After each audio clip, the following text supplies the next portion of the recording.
Chapter 1845. Su Beiji didn't take the wine pot that Chen Wang handed back to him.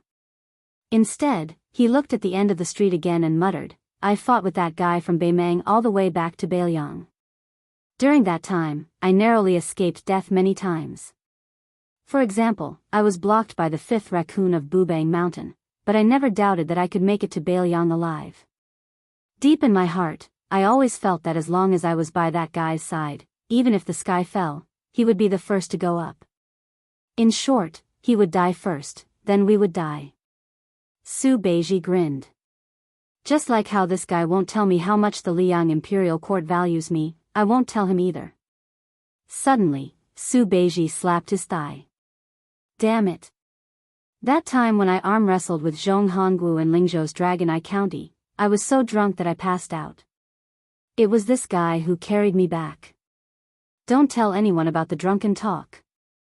Chen Wang didn't know whether to laugh or cry. "You're still thinking about this kind of thing at a time like this?" At this time, Chen Wang remembered that in the Ministry of Revenue's files, there was a trivial matter about Su Beiji that was easy to overlook.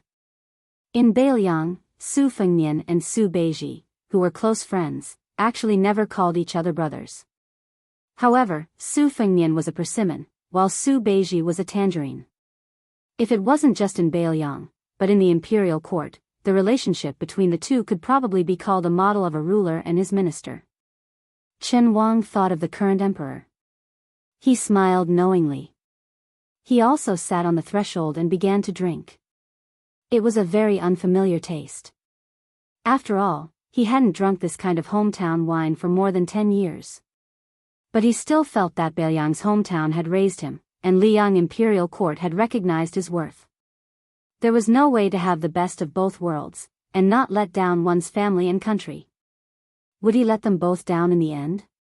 Just like how he let her down? Chen Wang suddenly raised his head and finished the green ant wine in the pot in one gulp. Su Beiji suddenly laughed. "Master Chen, actually, maybe there will be a day when you return to your roots." Chen Wang gripped the wine pot tightly and said softly, "I'm not going back anymore. Regrets in the world often begin with the word goodbye.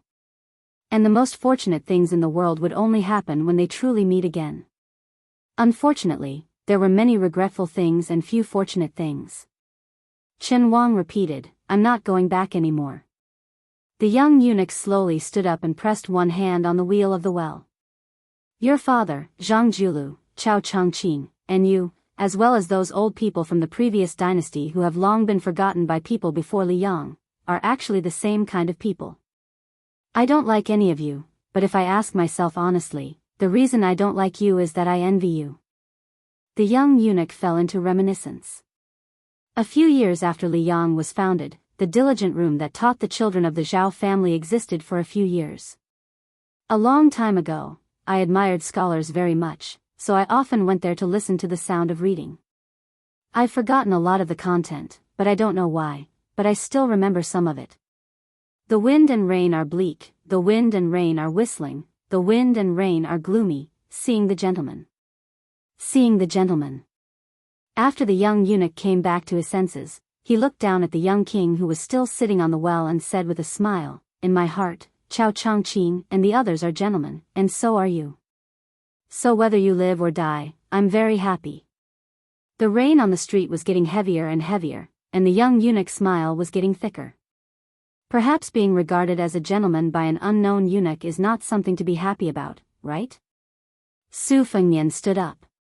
"Of course, being regarded as a gentleman is something to be happy about. But seeing you, I'm not happy." The young eunuch smiled and said, "If you're not happy, let's fight." Su Fengnian smiled and replied, "That's exactly what I want. It's better not to talk about things that can be solved with fists. If we can't fight, we can sit down and continue to reason." The young eunuch praised, "No wonder you said that your skin is thick. I've seen it." Su Fengnian raised his head and looked at the gray sky. "Someone once taught me that walking the Jianghu, one must be thick-skinned to be popular." At this moment, Fan Xiaochai in the distance seemed to be unable to bear being reduced to a spectator. She slowly unsheathed the cold knife at her waist and began to run madly in the rain. Mei Fengjie could not stop her. If one took a closer look, they would notice that Fan Xiaochai's clothes were dripping with rainwater. Although it seemed light, Fan Xiaochai's body was originally leaning forward, but after a dozen steps, it was as if a mountain was pressing down on him. He was forced to bend his back and charge forward. On this street, every drop of rain represented a true meaning. Bit by bit, blood began to flow out of Fan Xiaochai's 7 orifices, but this stubborn woman continued to charge madly forward. Every step she took made the ground more and more oppressive and stagnant. With his back to Fan Xiaochai, Su Fengnian casually waved his sleeve, and she was immediately sent flying backward and crashed into a wall. Her back was pressed against the wall, and some of the blood and rain slid down.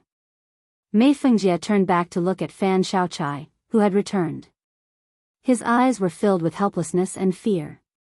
The young eunuch stretched out his arm and opened his palm. All the raindrops that fell on his palm did not turn into rain. Instead, they bounced up one by one. They did not bounce up in a straight line either, but instead flew in an arc and finally gathered into a circle.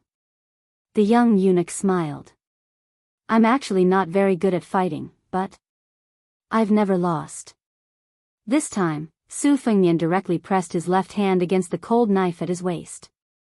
"I'm not as old as you, but I've definitely fought more than you. And I have never died."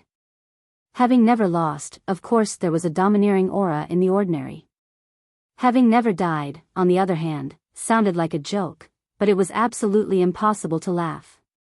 On a small street, there were 2 land immortals. One was the youngest, and the other was the oldest. Because of the difference in age, there was a difference of several hundred years. The wind and rain were dark, and a gentleman could be seen. But they still had to fight. The old eunuch could not help but have the urge to curse. Didn't they say that gentlemen use their words and not their fists? Chapter 1846. The rain was as soft as silk, like a graceful beauty slowly weaving a bead curtain. The navy blue ball of water in the young eunuch's hand was suspended in the air, rising and falling slightly. Lightning flashed faintly, as if a fire dragon was swimming. Su Fengnian's pupils constricted as he gripped the hilt of his blade. Thunder. Was there anyone in the world who could wield thunder? But it was not strange for this eunuch, who was skilled at retaining his youthful appearance.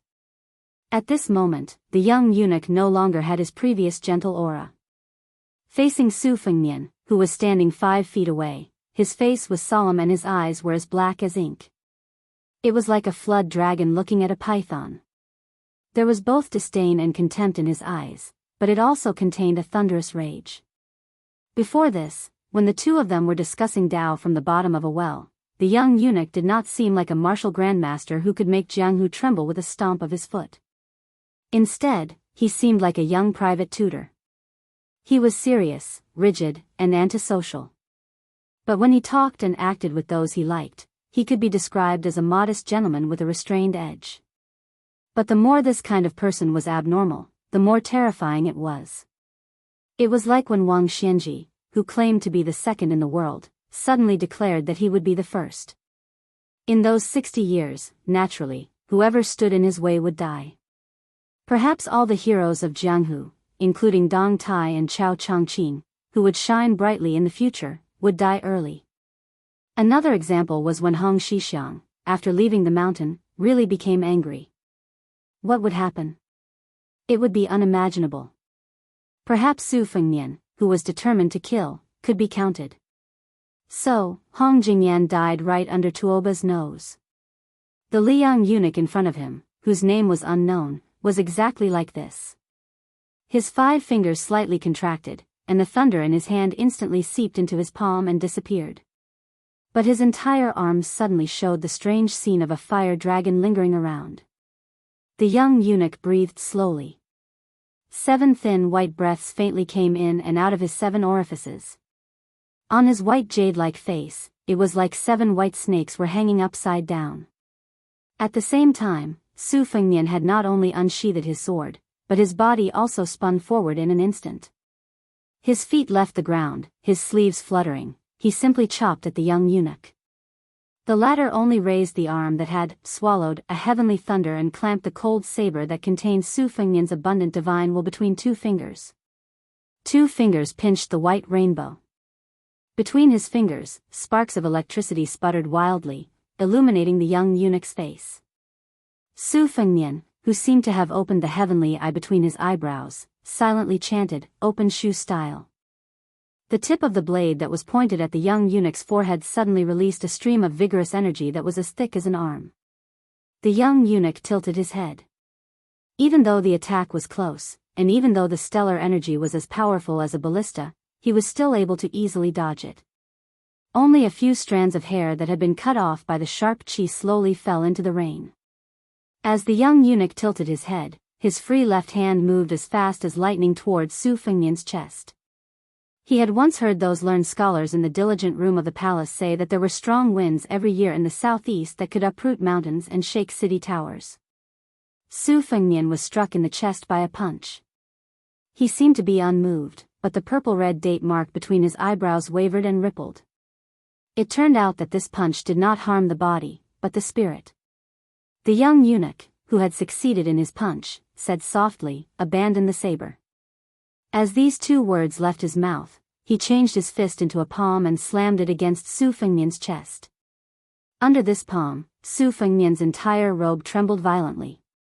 The jade pendant hanging from his waist suddenly shattered and turned to dust. Su Fengnian still held the cold saber in his left hand, unmoving. The young eunuch frowned slightly. He wanted to move his arm that had been holding the cold saber with 2 fingers. He took 2 steps forward, and then slapped on Su Fengnian's forehead. Su Fengnian's whole body slid out. His feet plowed a gully of more than 10 feet on the ground of the small street. It was just that the farther he was from the young eunuch, the shallower the gully became. The rain behind Su Fengnian was squeezed by the majestic chi, hanging slanted and clearly visible. Su Fengnian took 1 step back and 1 step forward to stabilize his body. His feet gently stepped on the surface of the bluestone street, like 2 lotus flowers on a pond. The young eunuch was slightly surprised, but then he felt relieved. The young king still pulled out the cold saber made of ordinary material from between his 2 fingers. Tonight's battle in the rain between the 2 was a battle of wills between people of high cultivation realms. Whether one had a weapon or not was not the key to victory or defeat. Moreover, this cold saber was not a divine weapon. It might even be a burden. But the young king was so persistent in not giving up the saber. It must be because there was a deep-rooted thought in this person's heart that was entrusted to this saber. Perhaps the cold saber in his hand had extraordinary meaning, or perhaps all the Baoyang sabers in his hand were enough to hold. Which one it was very simple. He just needed to break the cold saber in his hand to identify it. The young eunuch raised his arm and waved it casually. The raindrops connected into a line, and finally condensed into a 3-foot-long sword of will. Su Fengnian, who had learned all of Li Chuangong's essence, was no stranger to borrowing swords. On the contrary, it was the Grandmaster who was most familiar with this matter in Jianghu. If Su Fengnian claimed to be second, perhaps even the peach blossom sword god Dong Tai, who had achieved Dao through swordsmanship, would be embarrassed to claim to be first.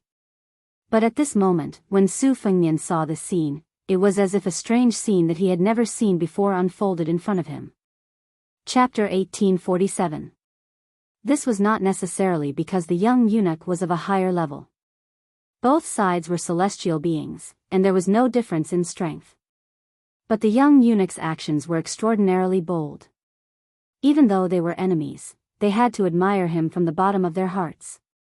If one were to say that the old man's method of borrowing a sword, whether it was borrowing a real sword from another person or borrowing sword intent from the world, it had the presence that Li Chungang could return it if he wanted to, and not return it if he wanted to. Even the heavens could not do anything to him. Then this young eunuch had taken a different path. He did not fight with the heavens and the earth, and only created for himself between the heavens and the earth. This was like how Li Chungang could not do it, but his talent was too great, so he was very lazy. But the young eunuch was diligent. The rain around Su Fengnian seemed to pause for a moment, and then his figure flashed away. The young eunuch closed his eyes and listened to the sound of the rain. Then he casually swung his sword behind him. The 3 feet of rain disappeared after the swing of the sword. The young eunuch drew another sword from the rain, this time to the side of his left hand. One sword after another. The rain did not lessen, and the rain did not stop. The young eunuch had already swung the 3-foot sword 60 times. Su Fengnian still did not appear. If not for the fact that the young eunuch had not stopped swinging his sword in all directions, Fan Shaochai and Mei Fengjie might have thought that the young king had left the street. The young eunuch had a relaxed expression, and still had the energy to speak as he swung his sword. In my mind, other than Lu Dongxian, whose existence represents the peak of the world, Gao Shulu, Li Chungang, and Wang Xinji are invincible when they are at their peak. They are not always invincible. For example, when Li Chungang returned to the Jianghu, when he was on the banks of the Guangling River, and when Wang Xinji was in Martial Emperor City of the Eastern Sea and not in Bailiang, even if I was in Great Peace City, I was not a match for them. I fear that only Ancestor Lu could match them, and the 2 sides would fight to their heart's content, each with a chance of victory. As for you, Su Fengnian, in the end, you are still lacking. In fact, as long as you don't abandon your previous life, you can also reach that height. It's just that you don't want to live under someone else's roof, so you destroyed your own destiny. Otherwise, who would be able to stop Su Fengnian from doing as he pleased? How difficult would it be to kill Emperor Zhao Zhuan and then live a carefree life in the martial world? Whether or not Bailiang can stop Beimang's million-strong cavalry has nothing to do with you enjoying the Empyrean sorrow for getting all by yourself. The young king did not appear, nor did he answer. The young eunuch with an imposing aura didn't seem to mind and lightly waved his sleeve. The world fell silent. Just like that, the rain that covered the sky and covered the earth on the side street completely stopped. On the bluestone slabs, the rainwater no longer flowed downwards. Su Fengnian, who had nowhere to hide, was standing under a roof at the end of the street, like a passerby taking shelter from the rain. The young eunuch stretched out his hand, bent his index finger, and gently flicked a drop of rainwater hovering above his head. The phenomenon collapsed. The rain continued to pour down. He looked at the young king in the distance, who had an equally serene expression. The cold blade in his hand had long been fragmented, and he was only relying on his will to condense it. He asked curiously, "You have the mystic understanding realm cultivation base of an earth immortal, plus you have 300,000 iron cavalry in your hands, why are you so unsatisfied?" Su Fengnian slowly put his blade back into its sheath. Everyone in Mount Xingliang knew that no matter when or where this king appeared in the public sight, almost everyone would hang their cold blade. Many people didn't think deeply about the reason. After the Battle of the Dragon Eye Plain, after the death of Qi Danggua, Su Fengnian only took out his blade when he was sleeping. He didn't want to be empty-handed the next time someone needed him to save them. Perhaps with his current cultivation base, there was no difference whether he had a blade or not. But Su Fengnian still insisted. Under the roof, the young king walked down the steps and finally spoke. People live in this world, and do everything according to their heart's will. How is it different from the heartless plants that grow in the sun? You don't feel proud for the people you care about, and you don't live so happily. It seems sullen, but isn't it a kind of happiness? At least there are people who are worth your sacrifice. Zhang Julu is for the common people, Chao Changqing is for the woman in his heart, my master Li Yishan is for the people of Bailiang, Su Shao is for the children. Su Fengnian finally asked with a smile, "Do you have them?" The young eunuch's face changed slightly, and his eyes were cold. He stomped his feet and said in a deep voice, "Come out of the dragon." In the well, a water dragon as thick as the mouth of the well crazily rushed out. It went straight to Su Fengnian. The young eunuch, who was most familiar with the operation of heaven and earth, knew it best. Ancestor Lu was still young when he reincarnated, Wang Xinji had already ascended, and Li Chungang had become a thing of the past. Now Su Fengnian was far from returning to the peak, so he was the real first person in the world. It was absolutely not like what Su Fengnian joked that a child eating sugar-coated haws on the street could become his opponent. His enemy was only in the sky, not in the world. Su Fengnian lowered his head and glanced at the cold blade on his waist. He took a breath, squatted down, and put his palm on the street. He closed his eyes, and didn't know why. Then he stood up, and Su Fengnian began to run forward. The rain splashed, and lotus flowers bloomed with every step. The young eunuch suddenly shouted angrily, "Su Fengnian, how dare you!" Su Fengnian went forward. Behind him, there was a cavalry, armored horses, and Bailiang heroes. Although they were dead, their souls were still there. You want to use the fate of Zhao to reduce Bailiang's fate? Then come. On the battlefield, the souls of Bailiang's fallen heroes were all facing north and south. Chapter 1848. If the young eunuch looked at Su Fengnian before, he was like a flood dragon that walked into the sea and looked down at a giant python that was entrenched in the deep mountains and big lakes. But at this moment, facing the iron horse behind the young lord, this strange eunuch who was the same age as the king showed an expression of facing a formidable enemy for the first time. The great grandmasters of Jianghu were fighting for qi, while the emperors of the human world were fighting for fate. Coincidentally, they met on this street. Although neither of them were monarchs, the young eunuch relied on the fate of the Zhao family of Liang to cultivate the celestial being state. As the eldest son of the Su family of Bailiang, Su Fengnian was closely related to the rise and fall of the Liang dynasty. Therefore, both sides had both. The street leading to Rui Courier Station was north-south. At this time, Fan Xiaochai and Mi Fengjie were standing at the end of the street. The young eunuch stood beside the well at the intersection. Chen Wang and Su Beiji were standing at the entrance of the station. They could only vaguely see the young eunuch's figure through the gloomy rain. For the time being, they could not find Su Fengnian's trace. They only saw a water dragon as thick as a giant tree gushing out of the well. It leaped high beside the young eunuch and then pounced on him. The dragon's body was so long that it seemed to have no end. Su Beiji asked with a smile, "Green dragon out of water? What's the relationship between this eunuch and the cat Han Xingxian?" Chen Wang frowned and pondered. He did not speak. Su Beiji slowly got up, closed his eyes and opened them repeatedly. He murmured, "This world is a bit strange."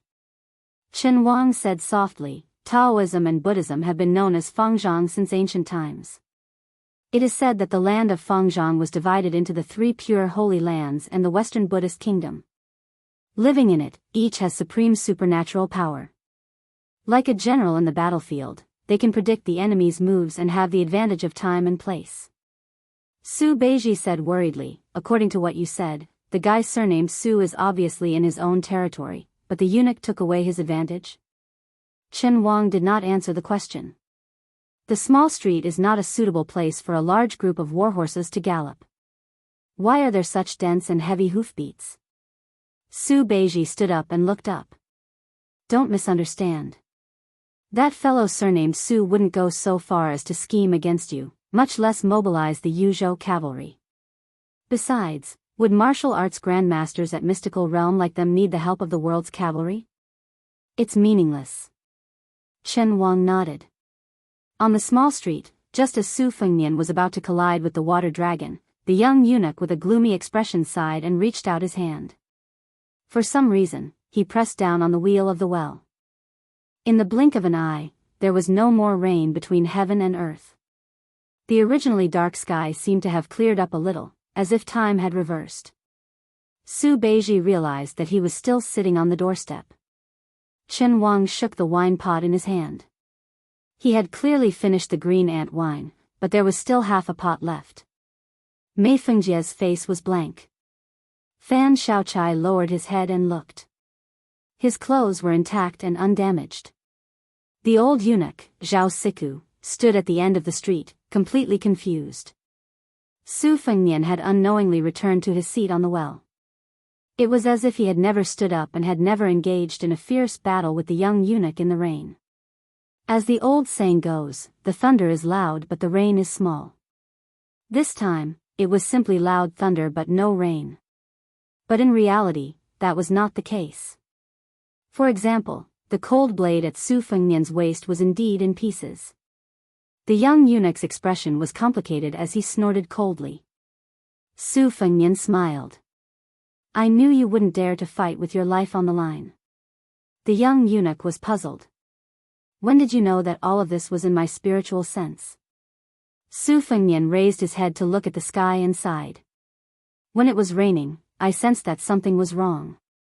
When I truly understood it, it was when I grabbed a handful of rainwater from the street. The young eunuch said with a stern expression, you were heavily injured by Tuoba. When I fought with you, I naturally would not take advantage of you. In this curtain of rain, no matter how desperate the battle was, in the end, you would only exhaust your spiritual sense and would not truly harm your body. Su Fengnian did not speak.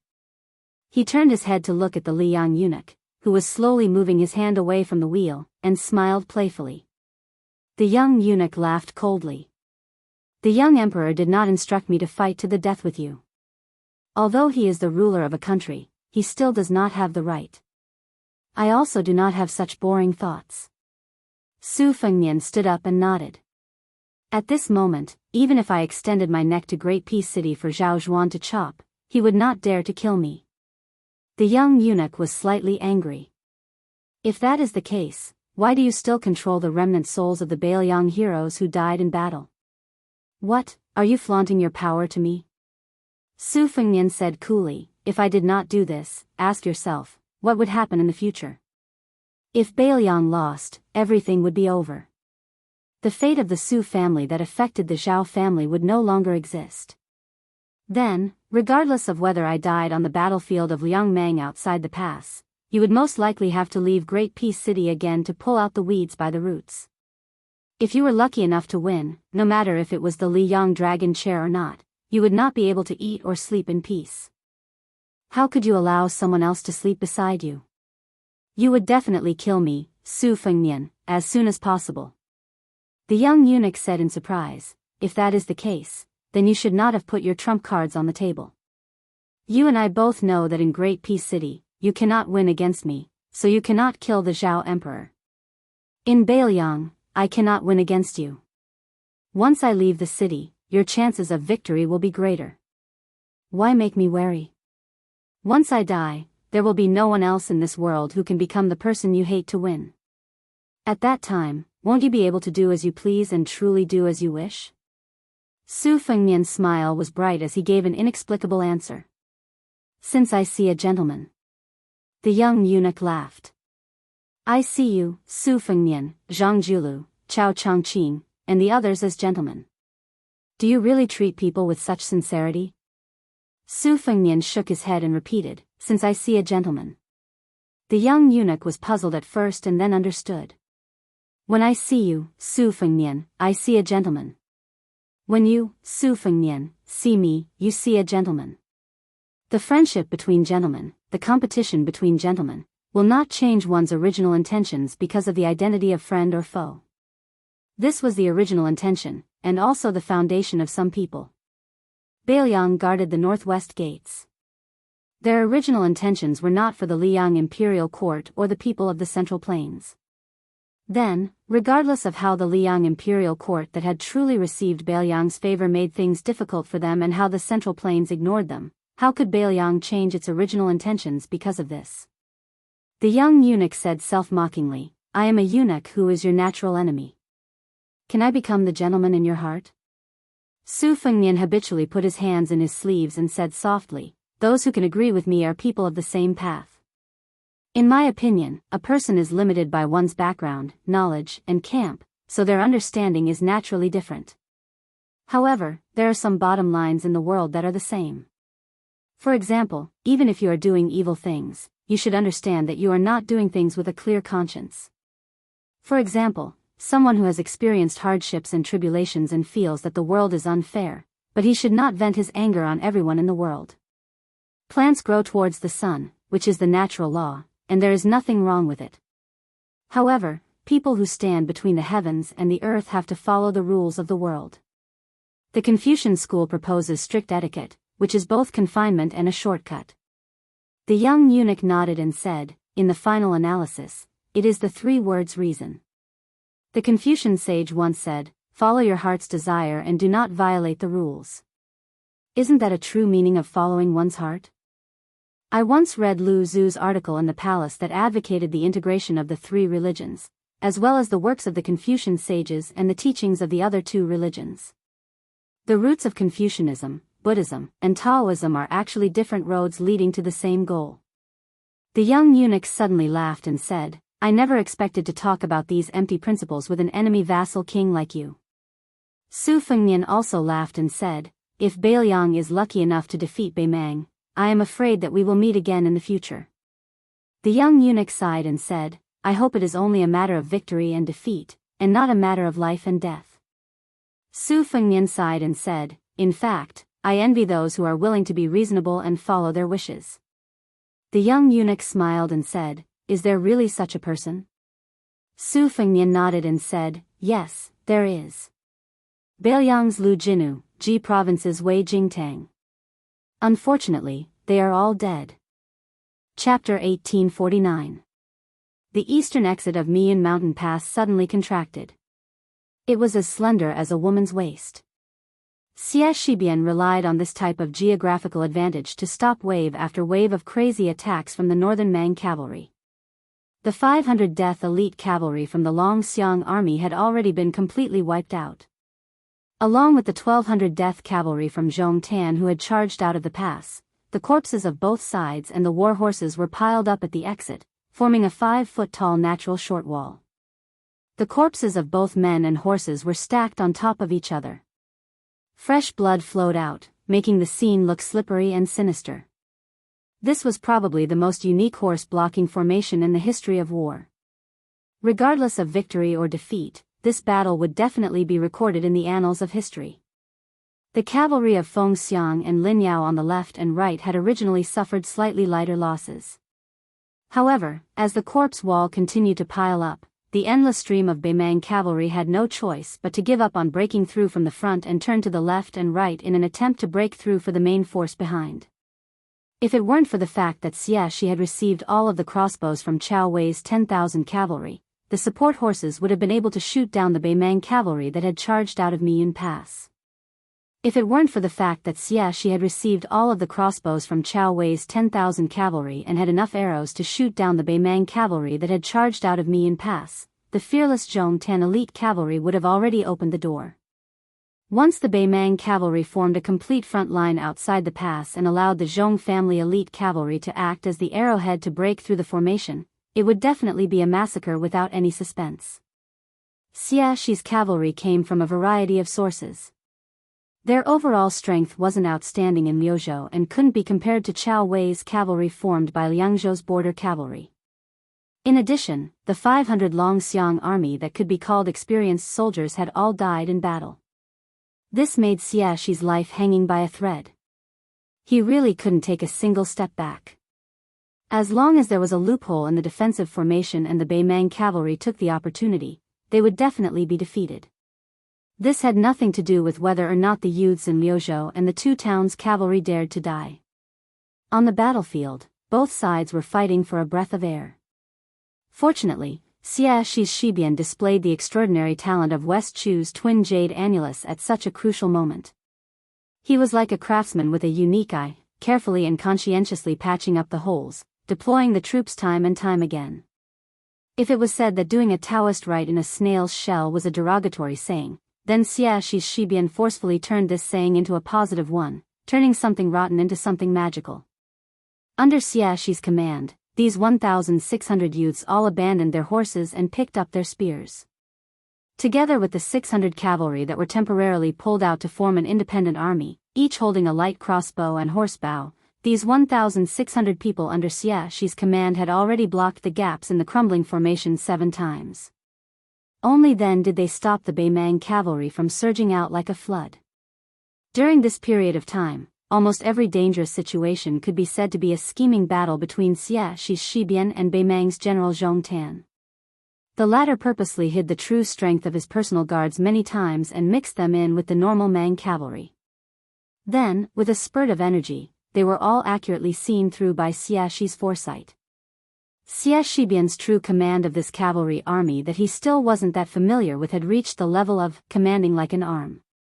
This not only required Xie Shibian to be completely confident in all of the details of the entire battlefield, such as the number of light crossbow arrows left on his side, the degree of damage to the soldier's stamina from the cavalry bows and infantry bows, the thickness of the cavalry formation on the two wings, and other things. He also needed to be extremely clear about the enemy cavalry situation, and even more so, he needed to carry out a rotation of his own forces without allowing for the slightest mistake. This way, he wouldn't weaken the entire defensive position, while also maintaining the necessary stamina for a protracted battle. Xie Shibian's command could be said to be impeccable. Under this type of situation that was as firm as a boulder, the most obvious price to pay was that the 5 messenger cavalry all had horse throats. Even though Xie Shibian didn't personally enter the battlefield, his lips were also dry and cracked, his face pale. However, Xie Shibian's eyes were always clear and bright, sparkling with brilliance. This young general who had entered the northwest border less than half a year ago already won the respect of all of the Bailiang cavalry under his command. There were some people who were born for the battlefield, destined to leave behind a name that the later generations couldn't forget in the bloody history books. The spring and autumn arms armor Yi Baikue was once one, the white-clothed war Saint Shen Jibao was always one, and Xie Shibian would also be one. In reality, the commander of the Baimang cavalry, Zhong Tan, who had stopped his horse at the foot of the mountain wall at Miyun Pass, had personally witnessed this bloody battle where both sides died extremely quickly. Even though he wanted to personally chop off the head of this young Bailiang commander, he couldn't help but admire this person's ability to use troops. As the pillar of the new generation of the Baimang army supported with all of its resources, and the eldest son of General Zhong Shintong, Zhong Tan was completely different from his uncle, Zhong Liang, who was a martial arts grandmaster. Zhong Tan's ambition wasn't in Jianghu since he was a child. When he was still a teenager, his eyes were always fixed on the Liangmang border. Time and time again, he would read the map of the two countries' border situation on the table with his father. The arrogant and conceited Zhong Shintong once confided to the young Zhong Tan that on the Liangmang battlefield, although Bailiang's Yan Wenluan or our dynasty's Yang Yuanzan were fully deserving great generals who could take charge of an area, compared to people like Qin Jibao, Dong Zhuo, and Chu Lushan, they were still a bit inferior. To determine whether a general could become the pillar of a country, it depended on two things. The first was to be able to attack and defend as he wished in a specific battle, using troops without any loopholes. The second was to be able to reach the height of having more troops in a battle that would determine the survival of a country. Under the premise that the battle strength was equal, having 1,000 soldiers could kill 1,500 enemies, having 100,000 armored soldiers could kill 200,000 enemies. When one had 1,000,000 cavalrymen, that would be the time to rule the world. Chapter 1850. A deputy general from the Zhong family was covered in blood. After leaving the battlefield outside the mountain pass, he rode his horse to Zhong Tan's side. He casually broke an arrow that was nailed into his armor and said while panting, "Young master, give me another 500 men of sacrifice. We will definitely break Bailiang's formation." Zhong Tan collected his thoughts and looked at the battlefield in the distance. He shook his head and said, "Most of the Zhong family's men are already dead." The deputy general who had personally charged into the enemy's formation twice was stunned. He looked around and realized that the Zhong family's direct cavalry had indeed suffered a shocking loss. In this battle, Zhong Tan didn't hide anything. He didn't hesitate to use the Zhong family's cavalry as the vanguard to break through the enemy's formation. If he wasn't so ruthless and decisive, the 500 Bailiang Dragon Elephant cavalry wouldn't have been the first to die. The 1,200 Baimang cavalry that were piled up with the Dragon Elephant cavalry's corpses were all Zhong family's private cavalry. At that time, the Baimang cavalry had almost succeeded. It was the 500 men of sacrifice from the Longxiang army who had risked their lives to kill the warhorses. They succeeded in stopping the Zhong family's cavalry from advancing smoothly. After that, Zhong Tan used 200 to 300 men of the Zhong family's elite cavalry to break through the enemy's formation several times. However, they were all blocked by the Bailiang general.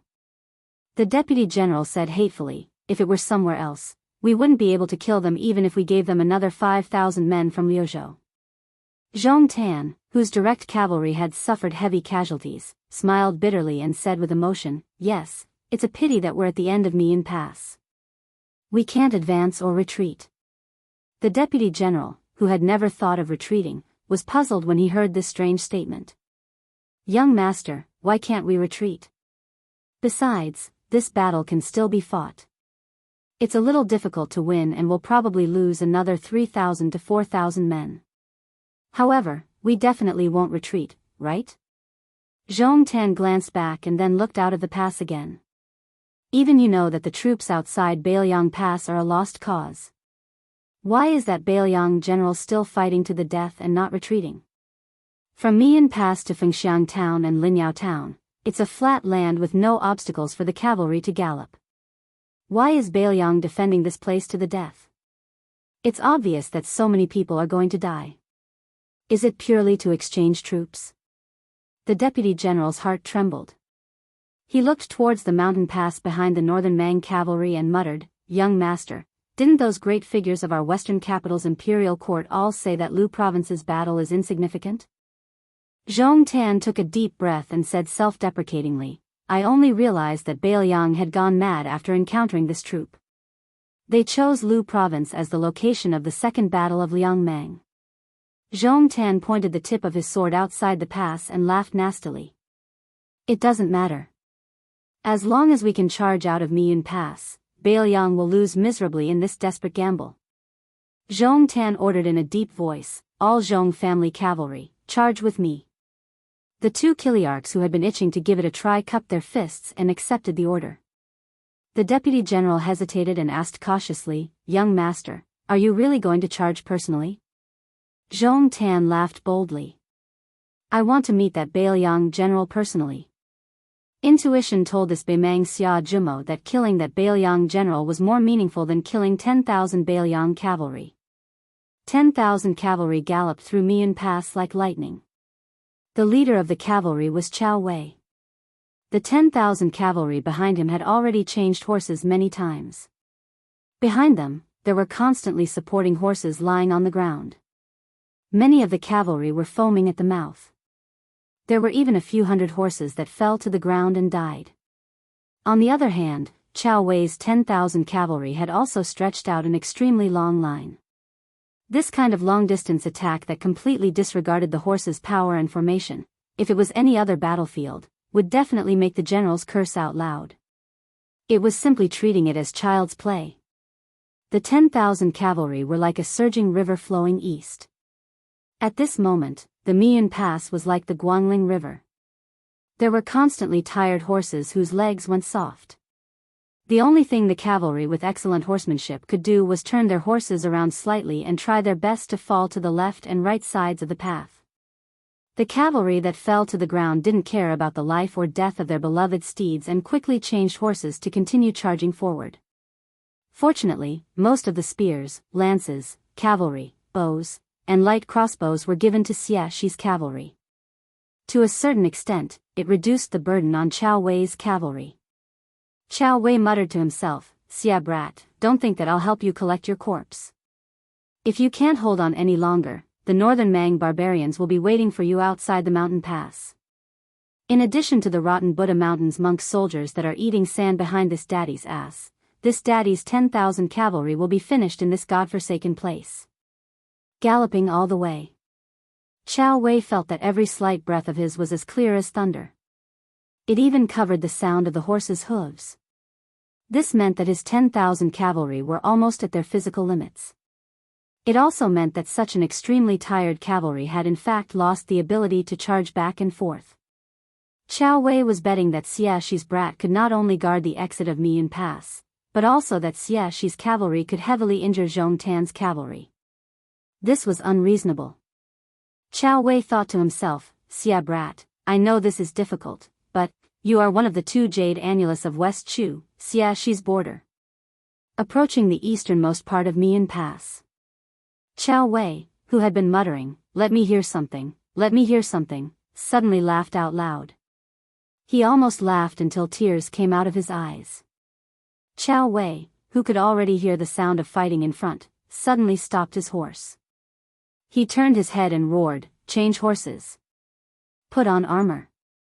Soon, Chow Wei laughed involuntarily and said, "Now that things have come to this, change horses my ass."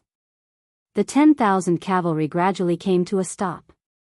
Then, everyone put on their armor and drew their swords. In the western region, far away from the central plains, the 10,000 Bailiang cavalry led by Chow Wei were like a sudden appearance. They temporarily stopped to rest and reorganize. It was like a Guangling river that suddenly stopped. After it stopped, it surged to the east. Chow Wei raised his cold sword and urged his horse forward. He shouted with all his might, "Kill!" The Battle of Mian Pass. It was hailed as the best cavalry battle after the spring and autumn period. Chapter 1851. All good things must come to an end. The pair of persimmons and tangerines of Bailiang parted ways with Chen Wang. The latter continued on his way to his hometown, and the young eunuch naturally acted as Chen Xiaobao's coachman. After the former turned into the dangerous Tongguan Pass at the eastern gate of Liangzhou, he paused for a moment before continuing his journey west. According to Whispering Water spies, the entourage of the Liang imperial court delivering the edict was less than half a day's journey away from the young king. The three python-clad eunuchs of the Directorate of Ribbon Insignia could never have imagined that the king of Bailiang, who was supposed to stay at Mount Qingliang to receive the edict, was actually hanging on their tails. Following the main courier route, which was far more developed than the Central Plains, the two parties continued their journey west. Su Fengnian and Su Beiji refused the escort of the elite cavalry at Tongguan, so they only had Fan Shaochai and Mi Fengjie as their retainers. The four of them and their horses looked like the sons of a rich family leisurely traveling through the mountains and rivers. Mi Fengjie had originally reached the Finger Mystery Realm step by step. After the battle in the rain on the small street, he had comprehended a lot and vaguely showed signs of a bottleneck loosening. On the other hand, Fan Shaochai had not benefited at all. This was probably their own fated chance that could only be understood and not explained. For this reason, Mi Fengjie especially asked Su Fengnian about the mysteries of the celestial phenomenon realm. During their conversation, he revealed his yearning for the old god of sword Li Chuangang's famous skill, the two-sleeved green snake. How could Su Fengnian not know what Mi Fengjie was thinking? He also spoke frankly with this swordsman who had matured late in life. Although the two-sleeved green snake was incomparably powerful, it was unfortunately not suitable for Mi Fengjie's own style of swordsmanship. It was especially unsuitable for him to change his style at this time. After some thought, Mi Fengjie understood the crux of the matter, but he inevitably felt some regret. He was different from Su Fengnian. He had trained hard for more than 40 years, and his swordsmanship and sword will had long become a set. The two-sleeved green snake needed to integrate the essence, qi, and spirit of the swordsman. It was not that Mi Fengjie could not study the two-sleeved green snake, nor could it be that he could not break through and improve.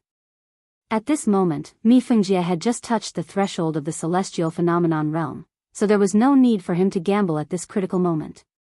It was like a court official who was already the second in command of the ministry works to become a minister. But the two-sleeved green snake was two. And the two-sleeved green snake.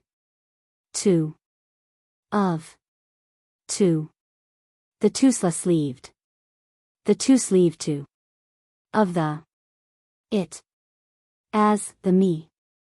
Su Beiji had already heard Su Fengnian describe the situation of the battle in the rain. He was famous in Bailiang's officialdom for being heartless, but he still had some lingering fears. When the four riders stopped to rest in a tea house by the roadside, Su Fengnian drank a bowl of bland tea that could not compete with the heat of autumn.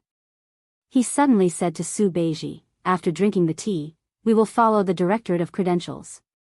Su Beiji was not afraid of the cold, but he was most afraid of the heat. As he drank his tea, he asked the owner of the tea house for a cattail leaf fan and shook it vigorously. "What? You want to demand an exorbitant price? After you were taught a lesson by that strange eunuch, you want to vent your anger on the eunuchs of the Directorate of Credentials?" Su Fengnian ignored the man's sarcasm.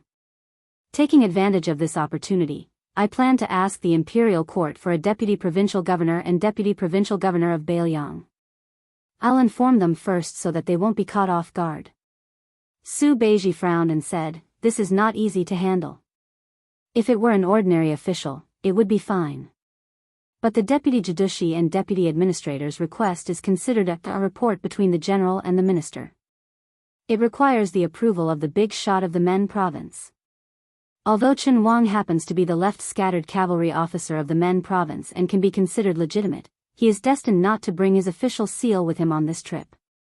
What's more, with Chen Wang's cautiousness, he would never agree to your impromptu plan. The requests of officials below the third rank had always come from the Ministry of Appointments and the Ministry of War. In these 20 years, when Su Shao was still alive, the Ministry of Appointments and the Ministry of War had given Bailiang more than 700 blank requests 3 times. They allowed Bailiang to choose their own officials. The imperial court was just a figurehead. This was not because Bailiang was domineering and separatist. In reality, excluding the vassals of the Duke of Huainan Zhao Ying, even the Duke of Jiaodong Zhao Sui, who was the weakest and closest to great and city, could do this. Of course, in terms of numbers, they could not be compared to Bailiang or Yanqi. However, the obituaries of high-ranking officials such as the 6 ministries minister or the provincial governor-general of a province were known as the obituaries of generals since the Great Feng dynasty. They were all written on golden and multicolored silk paper by the provincial officials under their command, and then presented to the sovereign. The grade of the paper was linked to the specific official title. The reason why Northern Liang Path's deputy administrator Song Dongming was not recognized by the Central Plains was because he lacked this indispensable process. Su Fengnian smiled and said, "At most, we can have grade and city make up for it later. It's just a small matter of writing a courier." Su Beiji's tone was not as casual as Su Fengnian's. "Will Yang Shenxing have any thoughts?" Su Fengnian shook his head and said, "I've already talked to Yang Shenxing." The old man looks relieved. Su Beiji smiled coldly and said, "You believe it?" Su Fengnian said flatly, "Maybe one day, Yang Shenxing will be sincerely grateful to Bailiang." Su Beiji turned his head and asked for another cup of tea from the tea-house owner. He took the teacup and waited until the old man was far away before asking, "Your troublesome father-in-law, Lu Dongjiang, was promoted from the provincial governor of Liangzhou to deputy administrator? In this way, won't there be suspicions that he was promoted on the surface but demoted on the inside?" Su Fengnian gently put down the teacup and said slowly, "Lu Dongjiang was originally someone who wanted fame more than power. In addition, Li Gongda repeatedly asked to resign from the position of administrator. Therefore, Lu Dongjiang will only feel that his first transaction with Bailiang's civil officials is a step closer." At this point, Su Fengnian lowered his head and looked at the empty teacup in a daze. He then raised his head and smiled. "Then it's settled. You will be the deputy provincial governor." Su Beiji subconsciously grunted in acknowledgement. After taking a sip of tea, he suddenly came back to his senses. He stared and said, "Not the provincial governor of Liangzhou?" Su Fengnian laughed loudly and said, "Leave that position for Bai Yu." Su Beiji stared at this young vassal king and said through gritted teeth, "Bullshit." Su Fengnian was silent. Mi Fengjie and Fan Shaochai did not know why the two of them suddenly turned against each other. Su Beiji was so angry that he laughed. "Do I, Su Beiji, need you to arrange a retreat? Do I need you, Su Fengnian, to set up a ladder for me in the imperial court of Liang?" In the second battle of Liangmang, there was bound to be a victor. If Bailiang lost, the Liang imperial court would definitely absorb a large number of Bailiang officials. Bailiang's generals would usually die outside the pass. Although there were fence-sitters, there should not be many of them. At most, people like Chao Xiaojiao would leave the northwest. After the fall of Bailiang's civil officials outside the pass, there was not much meaning to their existence. Su Fengnian would not force them to defend Bailiang to the death or leave the northwest. Therefore, Su Beiji, as the deputy provincial governor of Bailiang, would be the highest-ranking military official if nothing unexpected happened. He would be viewed as the most desirable person by the Liang imperial court. What did it mean to be a second-ranked general of Bailiang? Everyone knew by now what it meant to be a second-ranked general of Bailiang. If Bailiang was lucky enough to win, this deputy provincial governor position would naturally be the icing on the cake. At that time, only God knows how many of Bailiang's 300,000 iron cavalry would be left. The integration of Bailiang and the Central Plains officialdom was very likely to be the trend of the times. Bailiang's 4 prefectures, whose vitality was greatly damaged, would probably need someone to be an official in the imperial court to speak up for the people of Bailiang. Chen Wang alone was far from enough. Moreover, Chen Wang would not be suitable to speak up for Bailiang in the future. After all, Su Beiji was not Zhu Zi, who had just entered Bailiang. He had been in the officialdom for many years and quickly understood the young king's intentions. He sighed and said firmly, "Give this opportunity to Chen Shiliang." "I'll pass." Su Fengnian, who was becoming more and more powerful in Bailiang, did not insist on his opinion. He nodded and smiled, "As you wish." Mi Fengjie and Fan Shaochai looked up at the sky at the same time. A black dot appeared in their vision. A handsome bird of prey broke through the sky and landed on the small table where the 4 of them were sitting. It intimately pecked the back of the young king's hand. Su Fengnian skillfully took off the reed pipe that was specially made from the brush room that was hung on the foot of the 6-year falcon. He gently poured out the spy report and opened it. The corners of his mouth curled up as if he was trying hard to suppress a smile. Su Beiji asked, "The military intelligence of the western region?"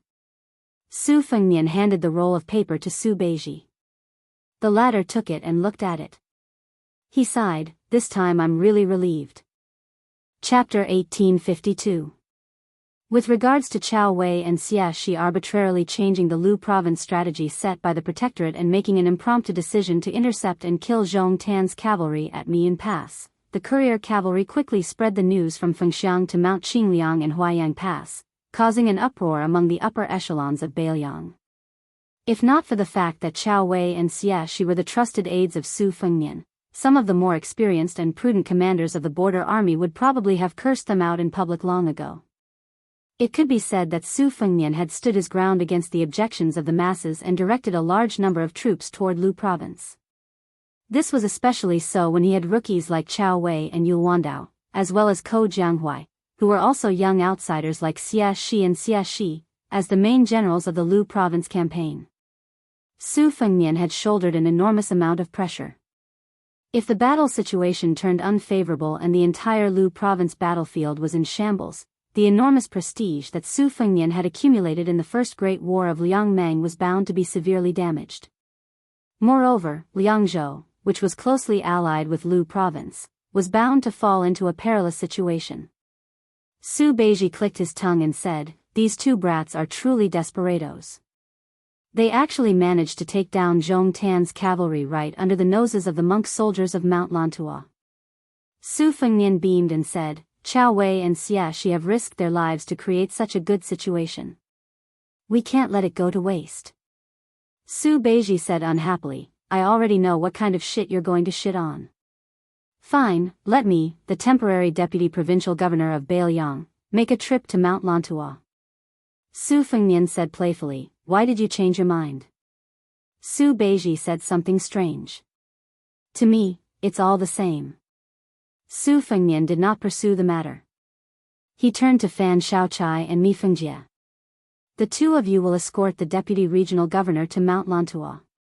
At the same time, have Fu Shuifang send a message to Chao Weixia on the western border.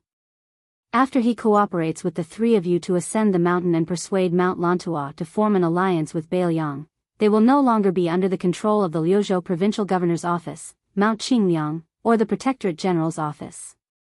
Su Beiji suddenly stood up. Su Fengnian asked, "Is there a need to be in such a hurry?" Su Beiji rolled his eyes and walked towards the riders. Su Fengnian had no choice but to stand up and send him off. When Mi Fengjie was paying the bill with the owner of the tea house, Su Fengnian suddenly laughed and said, "Give me more copper coins, I want 2 more bowls of wine." After Su Beiji mounted his horse, he looked down at the young vassal and said with a serious face, "Remember, don't get carried away." Su Fengnian said innocently, "I've seen all kinds of storms and waves. How could I?" Su Beiji laughed coldly and said, "Your smile is almost reaching your ears."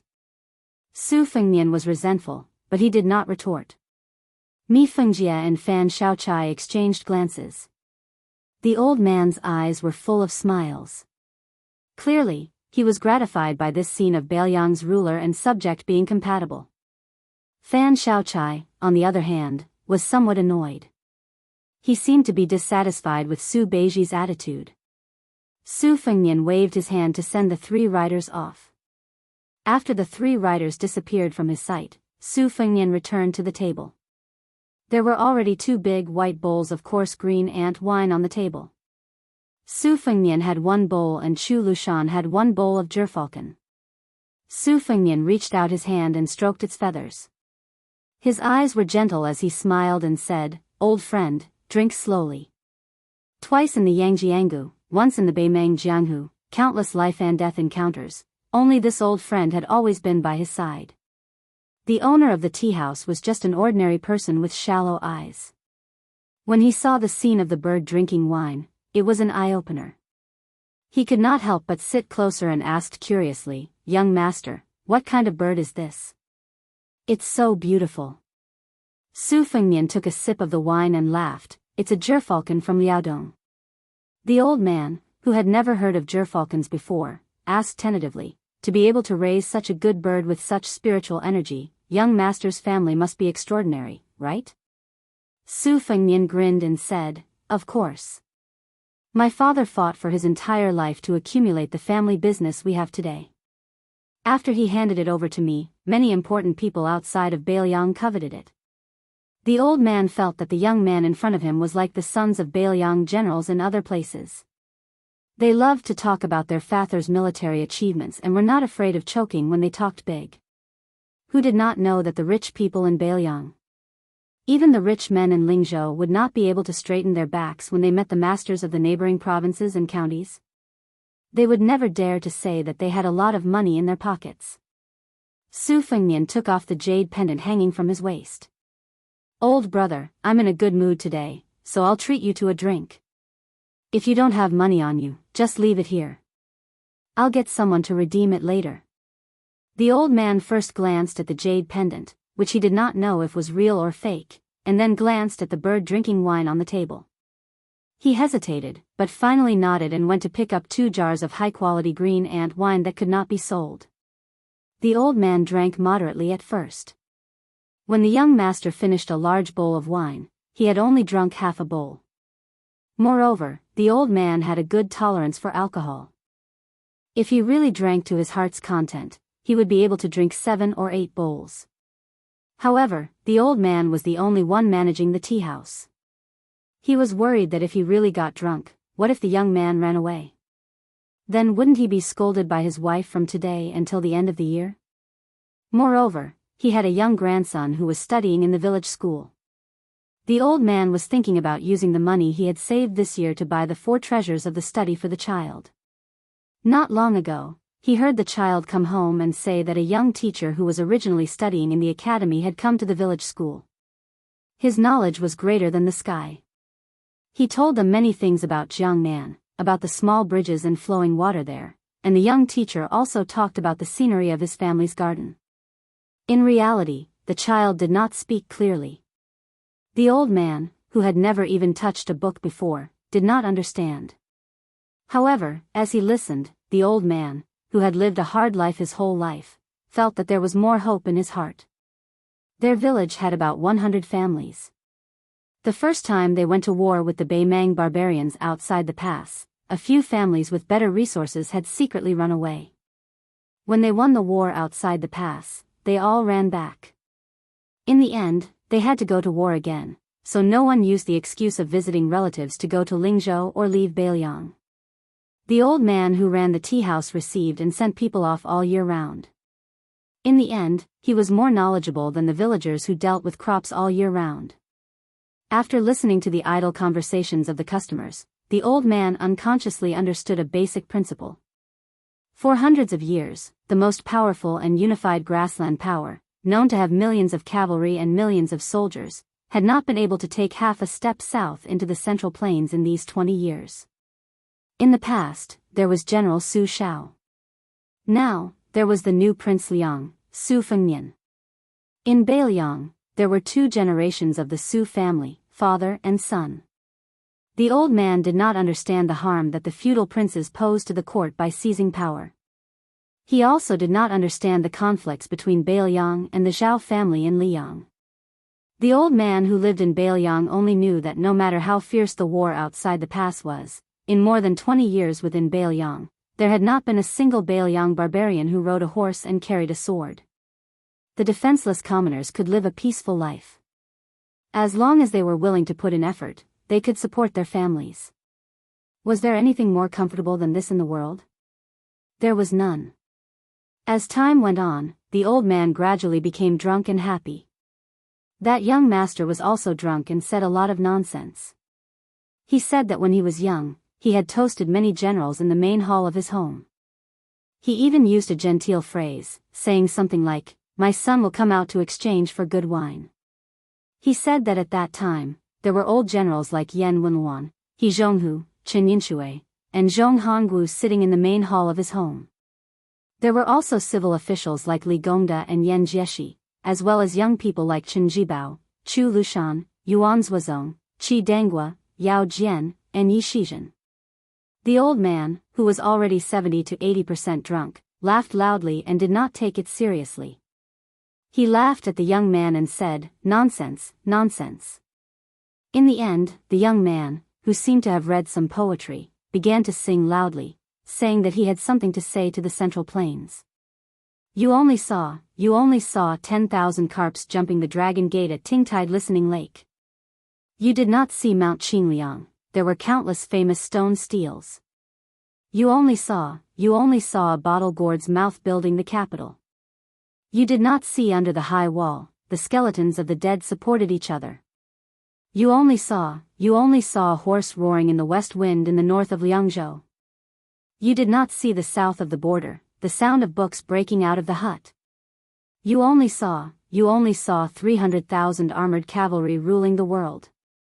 You did not see the people of Bailiang, every family wearing mourning clothes. Later on, whenever the young man mentioned the two words, Central Plains, in front of you, the old man would coincidentally shout the two words, Bailiang, at the top of his voice. The old man did not understand anything. He just wanted to join in the fun. The young man's voice was very bleak, just like those sharp persimmon trees that could be seen everywhere in Bailiang. In the winter, they were empty and only had withered branches. In the end, the old man from the tea house lay on the table and fell asleep. The young man stood up shakily and placed the jade pendant in the old man's hand. After helping the old man hold the jade pendant tightly, he walked towards the horse. Under the setting sun, one man and one horse slowly traveled west. The young man dozed off while riding the horse. As the horse's back rose and fell, his body swayed. A person's sleep was like a small death. If he did not wake up, he would die. Chapter 1853. The old man suddenly felt a surge of energy. He raised his head to look at the sky and then turned around with a deep smile. I'm going to take a look at the fairy. Eunuch Song, Eunuch Ma, you two don't need to follow me. I'll be back soon. I'll try my best not to go back to the courier station in the dark. The eunuch in official robes sitting on the back of the young eunuch immediately stood up and said considerately, since we're already here, it's just a matter of one breath. What harm is there in going back in the dark? It won't delay the proper business. The tallest eunuch, Eunuch Ma, also smiled and agreed. I'm afraid this is the only chance in my life to be able to accompany Eunuch Lu on an old trip. This little journey can't be considered tiring. This time, the three of us are working for the imperial family and have walked thousands of li. Eunuch Lu smiled and nodded, his expression becoming increasingly benevolent. Although the Directorate of Credentials was not an overly prominent yamen among the 12 directorates of the Liang Imperial Palace and could not be mentioned in the same breath as the Directorate of Ceremonies under Song Tonglu, it was still not to be underestimated. After all, they were helping the monarch of a country look after those iron coupons, edicts, and yellow seals. When they were in Tian City, the Directorate of Credentials was definitely not as peaceful as it was now. It was probably because this diplomatic mission to the northwest had brought great pressure to the three elders of the Directorate of Credentials. It had truly become a case of sharing glory and suffering together. The old saying, looking at a mountain will kill a horse, was true. At that time, Eunuch Lu had pointed to the small ferry in the distance and still made the group of people from the Directorate of Credentials exhausted. Even Eunuch Lu had no choice but to apologize to his two sweaty colleagues in official robes. The ferry was still there, but compared to the scene of more than 20 people waiting to carry people across the river to make money, there were now only 4 or 5 people.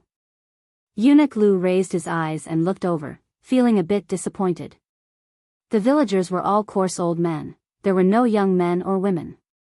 There were very few travelers at the ferry crossing to the other side. Eunuch Lu had originally wanted to turn back, but he was a bit unwilling, so he walked over to the group of old men chatting idly. Those people had clearly noticed this group of people, especially the 3 eunuchs from the Directorate of Credentials. It was too fresh. Even if they were frogs at the bottom of a well that even the county magistrate looked down on a few times in their lives, as long as they weren't blind, they would know that these were influential figures that they couldn't afford to offend. They also knew that they definitely weren't customers who had come to cross the river. Although Longzhou River was the largest river in Liangzhou, after the government built 2 bridges over a dozen years ago, one for the garrison and the other for the common people to use, there was almost no business to speak of even during the summer and autumn seasons. There were bridges available, but they insisted on strolling along the river. Did they have nothing better to do? Unless it was a merchant or traveler from the north who was in a hurry and didn't want to walk more than 20 li to the bridge in the south, they would wade across the river. However, if it was a large merchant or tycoon who had a good relationship with the government, they could actually use the bridge in the north. However, it was said that after the young vassal king ascended to the throne, the control became stricter. The garrison and the government no longer dared to turn a blind eye to people's convenience like before. Just as Eunuch Lu was preparing to return home, someone suddenly swept across the river from the other side. His white robes fluttered, a long sword at his waist. He skimmed the surface of the river a few times before crossing. After landing gracefully on the shore, the white-robed swordsman ignored the surprised gazes of the villagers and turned to look at his Jianghu friends on the other side of the river. They were betting on who could step on the water the least to cross the river, using this to compare whose sect's qinggong was better. However, although this young Jianghu hero from a famous sect displayed an arrogant attitude that kept people at arm's length, how could he not be wary of the eunuchs behind him? Since when did Bailiang have eunuchs appear? Everyone knew that Bailiang Palace was different from the other vassal mansions of the Liang dynasty. It had never used eunuchs. After the old man named Su Tu led his iron horse into Jianghu, Liang Jianghu people either stayed at a respectful distance from the court and the government or tried to make friends with them. They had never heard of any sect that could wrestle with the family of an official. This handsome young hero standing by the river was not unfamiliar with the rules of the court, but he was not familiar with the high and mighty Great Peace City. He was not sure what position the eunuchs were qualified to wear the eye-catching red embroidered robe. However, he knew that they were not small fries. Otherwise, they would not be able to leave the palace to do business openly. The two sides were worlds apart in terms of status, so he pretended that he did not see anything. The young eunuch who worked like an ox was good at reading people's expressions.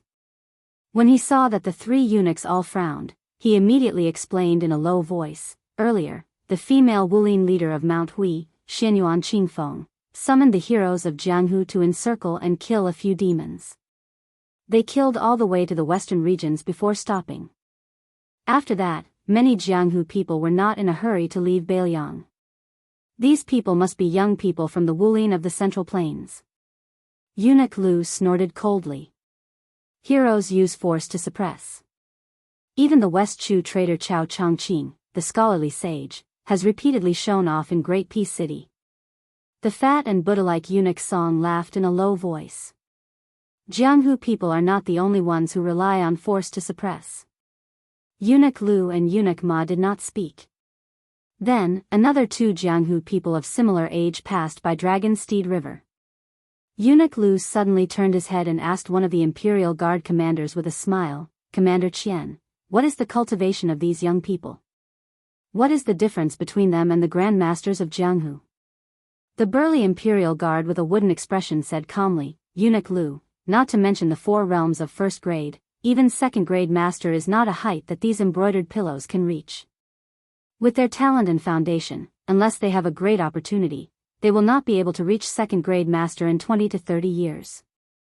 Eunuch Lu nodded and did not have any more interest in investigating. The Jianghu was far, but the court was high. What grandmasters of the martial way? As long as they were not those few people on the martial ranking, they were nothing more than fish in a pond that the emperor casually raised. Just as Eunuch Lu was about to turn and leave, he suddenly narrowed his eyes and looked hard into the river. A young person that was crossing the river was probably only skilled in external martial arts. His qigong was something that even he, a ribbon insignia eunuch, felt was not good to look at. Not only did he step on the surface of the river many times, the splashes he made were shocking. If others were said to be flying on the grass, then this brother was really rolling in the grass. But this was not something that Eunuch Lu paid attention to. The old man saw a young person carrying a fairy that seemed to be an old woman as they slowly crossed the river. Chapter 1854. In the end, he was trampled by the young hero with terrible qigong, splashing water all over his head. In the Dragon Steed River, the old woman helped the young man wipe the water off his forehead. She was kind, but also a little distressed. She said helplessly, "You've suffered, haven't you? I told you you could cross the river yourself, but you insisted on carrying me. I've carried you across the river for decades. Even if I were blind, I could still cross the river during a flood. Why would I need you to carry me?" The young man smiled. "During that storm, the banknotes in my bag almost turned into paste. I didn't have any money with me at the time, and you didn't accept the jade pendant I gave you. I've owed you a favor for so many years. Now that I've finally met you, I should at least carry you." The old woman said gently, "Forget about the jade pendant, I wouldn't even dare to accept broken silver. Crossing the river costs 3 copper coins. No matter how small the broken silver is, it's still too big. Some poor people lived hard lives. If they felt that they couldn't live their lives peacefully, they would really be in pain." The old woman suddenly smiled and asked, "Young master, what about old Huang who crossed the river with you? He's the one who loses his front teeth when he smiles. I remember very clearly that he was right behind us. He's also short, and the river was almost up to his neck." The young man said softly, "Old Huang left. He went to a place far away from Bailiang. I didn't see him." The old woman sighed. She didn't know how to comfort this young man who remembered her for so many years because of 5 copper coins. Perhaps in her village, she could remember who owed her a copper coin for half her life. However, the young man carrying her didn't look like a child from a poor family. Who would carry him across the river and give him a jade pendant just because he didn't have any copper coins? No matter how worthless a jade pendant was, it was still a jade pendant. The old woman smiled and asked, "Young master, are you married? Do you have any children?" The young man said awkwardly, "I'm about to get married." When the two of them approached the ferry, the old woman asked, "Are you tired?" The young man smiled. "Granny, you're so light, how could I be tired?" The young man then teased, "Granny, you must have been very beautiful when you were young. There must have been many people who came to ask for your hand." Although the old woman was poor, she was dressed in clean clothes and smiled knowingly. She did not nod or say no. When they reached the shore, the young man gently put down the old woman. She asked, "Young master, is it really okay for you to leave the horse on the other side of the river?" The young man smiled and said, "Don't worry, I won't lose it." The old woman helped the young man who had rolled up his sleeves to carry her on his back and gently rolled down his sleeves. She said, "When you have a family, you can't always think like this." The young man smiled and nodded. "Got it. I'll be careful with my spending." After the old woman came ashore, she waved her hand at the young man standing in the shallow part of the river. "Hurry up and go back. See if the things on the horse's back are missing."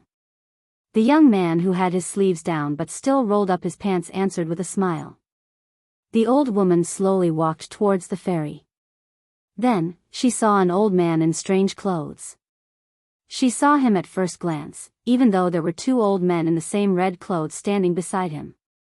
The Liang Insho was the head seal eunuch, and so was Eunuch Lu.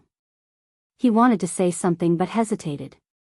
She only smiled faintly and turned her head slightly.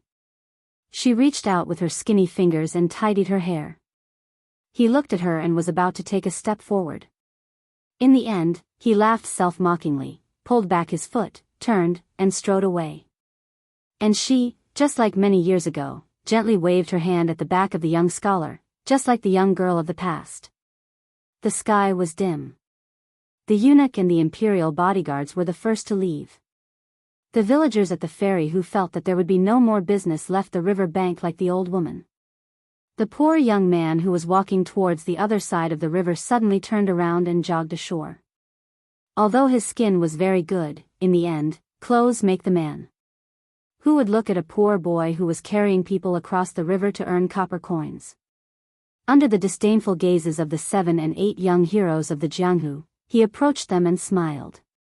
He strangely said, "Back then, when I and my brothers were wandering the Jianghu like dogs, I had long wanted to do something to you experts drifting across the river." Regardless of whether it was the handsome swordsman in white fluttering clothes or the beautiful young heroine, they were all kicked in the buttocks by this guy who seemed to have had his head crushed by a door. They were all kicked into the Dragon Steed River. That scene was like a pot of dumplings. The young man whose boots were still off on the other side of the river stood barefoot at the ferry. He looked at the drenched chickens who were cursing at him and said seriously, "Skill." If those young heroes of the Jianghu knew the identity of this madman, they probably wouldn't be angry out of humiliation, but would be deeply grateful. According to the rules of the Jianghu, being kicked by one of the 4 great grandmasters of the martial arts evaluation was equivalent to exchanging blows. This was a treatment that even the founders of their sects would be envious of. This kind of lucky thing could be bragged about for 30 years. That great grandmaster of the martial arts evaluation stood on the shore with his hands on his hips. He laughed and said, "I, a hero, will never change my name. I am the number 1 figure of the Northwest Tao. In the Jianghu, people call me Invincible Divine Fist, Peerless Leg Technique, Number 1 Blade and Divine Sword Technique, Su Fengnian." He had the demeanor of an immortal, the demeanor of a hero, and the bearing of a grandmaster. Naturally, he didn't have any of these. Therefore, the young hero who had just stepped on the water and splashed him all over angrily said, "So your grandpa." Everyone only heard that bastard with a smug look on his face laugh and ask, "You don't like it? If you don't like it, then come and hit me. The green mountains will not change and the green water will flow forever. We will meet again someday." This time, even the heroines and fairies who had to try their best to remain aloof when they fell into the water couldn't bear it anymore. However, just as they were about to criticize him, they suddenly felt their bodies fall. In the next moment, everyone looked at each other, dumbfounded. It turned out that everyone was sitting at the bottom of the river. The riverbed was still wet, but there was no water. Looking up, at the end of their vision, there was no water coming from upstream and downstream. No one knew who was the first to look up and discover the truth, but they were all in a daze. It turned out that the river was still flowing, but it was above everyone's heads. It was like a green dragon sweeping across the sky. When everyone was scared out of their wits and ran to the shore, they were scared out of their wits. That long river dragon hanging in the air just happened to fall heavily into the river, splashing huge water to both sides. However, at this moment, no one cared about becoming a drowned rat again. Far away, a man was leading a horse slowly toward the Green Horse Inn. Jianghu was still the same.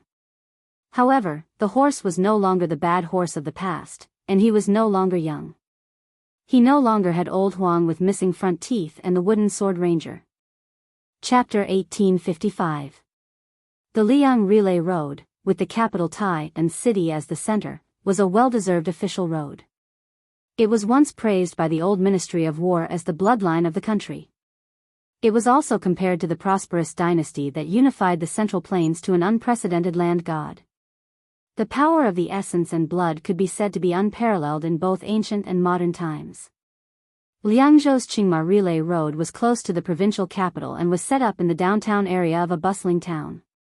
Because this was a place that one had to pass to enter and exit the city of Liangzhou, not only was the relay station large, it also had the only one of the many relay stations on the road of Beiliang. There were as many as 70 postilions. There was also a garrison of light cavalry stationed nearby all year round. It was said that the young king's personal guards, the White Horse righteous followers, came from this cavalry in the early years. Naturally, their combat ability was not to be underestimated. For example, the madman Hong Shuwen, who was now climbing up the ranks in the Bailiang army, came from this troop that did not show off. Li Gongda, who had always firmly maintained the #1 civil official position in Bailiang, stayed at the Qingma Relay Road in his early years. When he was in the mood, he wrote a calligraphy piece that said, "There is a world of difference." However, no one knew whether it was because the relay station treasured it too much or because the 4 words were too strong and beautiful, but it had not been mounted or hung for many years. Bayan Town, where the Qingma Relay Road was located, was also an unusually prosperous place. Lingzhou had always been known as Jiangnan beyond the Great Wall, while Bayan Town was known as Little Lingzhou. It was enough to show that this big town in Liangzhou was different. In recent years, with the strong rise of the young king, more and more people from the Central Plains came to Bayan Town after hearing the news. They all entered the Jianghu of Bailiang together. Over time, the local residents of Bayan Town became accustomed to it. As one of the few places in Liangzhou that did not have a night ban, Bayan Town was a veritable money-squandering den. Just like the 2 restaurants and brothels next to each other, they worked together to advertise the 2 golden signboards of, "If you don't go to the 2 floors, you're in vain coming to Bailiang," and "The best wine in the world." They were very arrogant. The restaurants said that they had the best wine in the world, which was not inferior to the imperial court's tribute, and the brothels said that their girls were not inferior to the imperial court's concubines. Many Jianghu people who did not believe in heresy went to the brothels with the mentality of destroying the place. In the end, almost without exception, they all drank themselves to the ground or lay on the bed of the girls. As a result, the 2 floors of Bayan Town became more and more famous, and it was known throughout Bailiang and Lianghuai. Especially when a courtesan from the brothels eloped with a scholar from the Green Deer Cave Academy. Logically speaking, the brothels should have been furious, but instead of breaking up the lovers, they burned the contract of the courtesan. The restaurant even sponsored the scholar to buy 100 books with 1,000 taels of silver. This romantic story shocked the scholarly and literary circles of Bailiang. Even the Jiangnan region of the Central Plains had heard about it. It was to the extent that a famous scholar in the literary circle clicked his tongue in amazement in front of everyone, and he personally praised the heroic spirit of Bailiang. If this was 3 or 4 years ago, if he dared to say a few good words for Bailiang, no matter how prestigious this famous scholar in the literary circle was, he would probably become a rat on the street, and he would implicate his family and be condemned by everyone. But now, although there were very few people who agreed, there was definitely no one who would actually compete. By the time the 3 eunuchs from the Directorate of Credentials returned to Bay and Town from the small crossing of Dragon Horse River, it was already late at night. Previously, the Green Horse Relay Station was afraid that something unexpected would happen, so they had no choice but to send out 20 or so elite riders from the capital to meet them. If they could not find any trace of them, the Green Horse Relay Station would definitely skip over the local government and directly notify the garrison 20 li away. After all, this group of eunuchs who delivered the edict represented the face of the Zhao clan of Liyang. Eunuch Lu and his group, who had walked into Bay and Town on foot, were already hungry. As they passed by the particularly noisy restaurant and smelled the thick scent of wine, they couldn't help but be a little tempted. Eunuch Lu felt a little sorry for his 2 dog-tired colleagues, so he smiled and suggested that they all go to the restaurant to have a good meal. Eunuch Ma, who was tall and imposing and not like a eunuch, was more cautious.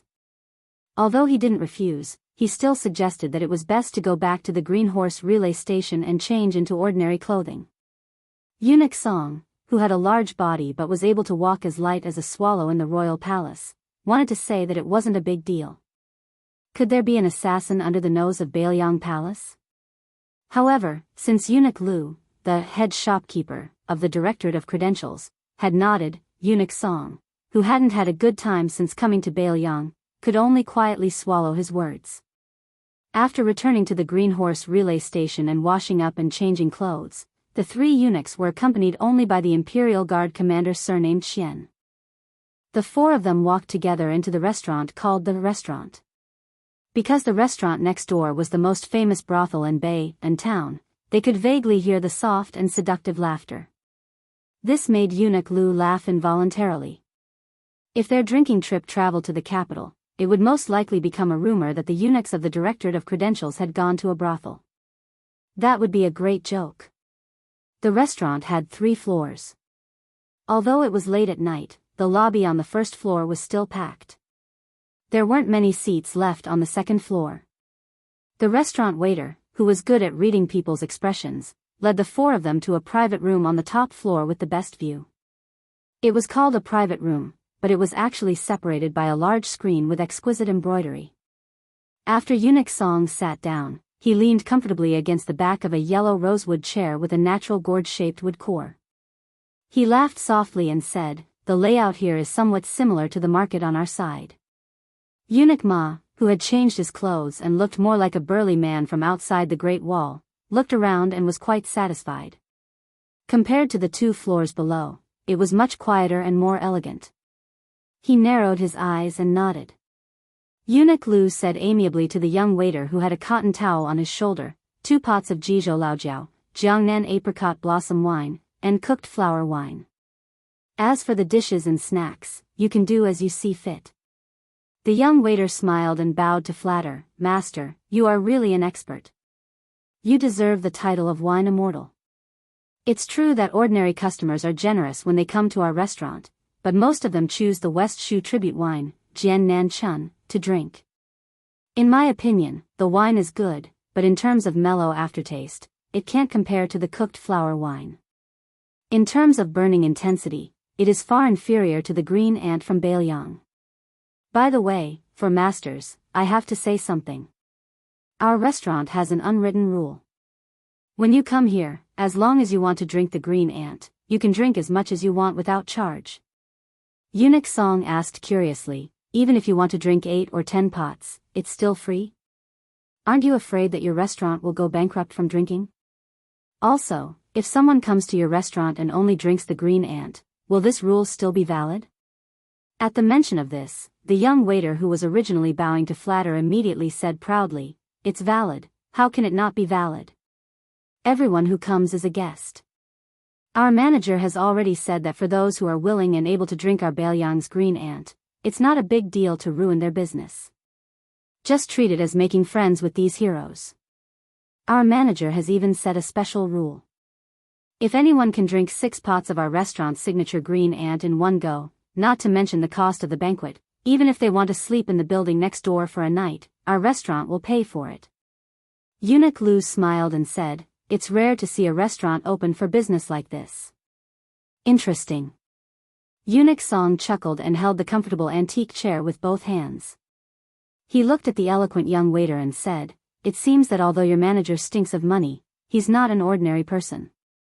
Today, I'm in a good mood, so I'll give your manager face and ask him to propose a toast to Master Lu beside me. To tell you the truth, if you miss this chance, you won't be able to get it for the rest of your life." The young waiter listened to the fat man's official language of the Central Plains, and the arrogance he put on was even greater than the county governor. In fact, he was complaining in his heart, but he didn't show it on his face. He begged for mercy and said, "Sir, I'm really sorry. Our head manager isn't someone from Bayan town. Even I haven't seen him before. Unfortunately, the second manager who is in charge has a meal next door that he can't refuse. But please don't worry. Just based on the 6 pots of wine you ordered, as long as the second manager returns to the restaurant, I'll immediately inform him. I won't let the second manager miss the 4 masters." Eunuch Song, who couldn't be at ease again, was already unhappy. Just as he was about to explode, he saw Eunuch Lu take out a large amount of silver from his money pouch. He didn't throw it to the waiter like other rich guests. Instead, he placed it on the table and slowly pushed it forward. He smiled and said, "This is a reward for you. Don't think it's too little." The young waiter had the best impression of the old man sitting in the main seat. He was like a kind-looking rich man or an old scholar who had walked out of a scholarly family. He was polite to everyone. It was rare to see him in a restaurant where the rich and the poor were all masters. The young waiter hesitated. Then he heard the burly middle-aged man, who had been silent, say coldly, "If I tell you to take it, then take it." After the young waiter carefully put away the silver and left, Eunuch Lu asked in a small voice, "How is it?" Commander Qian, who was famous in both the palace army and the Ministry of Justice, said softly, "There's nothing strange." Looking along the way, the waiters in this restaurant are all normal people who have never practiced martial arts. However, there are a few tables on the third floor that are not simple. Eunuch Lu smiled faintly and said, "In the worst-case scenario, this place is only 15 minutes away from the Green Horse relay station. The cavalry will arrive in the blink of an eye. Also, I believe that the Bailiang spies who are secretly watching us won't be useless decorations. Let's just drink and not worry." Chapter 1856. The cautious eunuch Ma was still slightly worried, but the carefree eunuch Song was already shouting, "Let's drink, let's drink. Brother Qian, later, you have to try the ripe flower wine from our hometown. I've missed that taste for half my life." The 6 jars of wine that were renowned throughout the court were quickly brought up. The young waiter who had been rewarded even took the initiative to bring 2 more jars of first-rate green ant wine from the restaurant. In any case, he was being generous and did not feel any pain. Compared to the carefree head seal eunuch Lu and the carefree head seal eunuch Song, Commander Qian of the Imperial Army, who had been through the battlefields of the Jianghu, was more calculative. In the end, he had the safety of the 3 elders of the Directorate of Credentials on his shoulders. On a smaller scale, if any of the old eunuchs qualified to wear the official robes made a mistake, then his officialdom in Great Peace City would come to an end. On a larger scale, if a storm that could not be suppressed appeared, he, the Qian family, and even the benefactor behind him would not be able to bear the consequences. Therefore, this seemingly impromptu drinking session, this commander, who had a golden saber bestowed by the imperial family, had been observing his surroundings the entire time. For example, after they reached the 3rd floor, although there were screens on all 4 sides of each private room, there was still enough space between the screens. The 2 tables near the stairs were not out of the ordinary.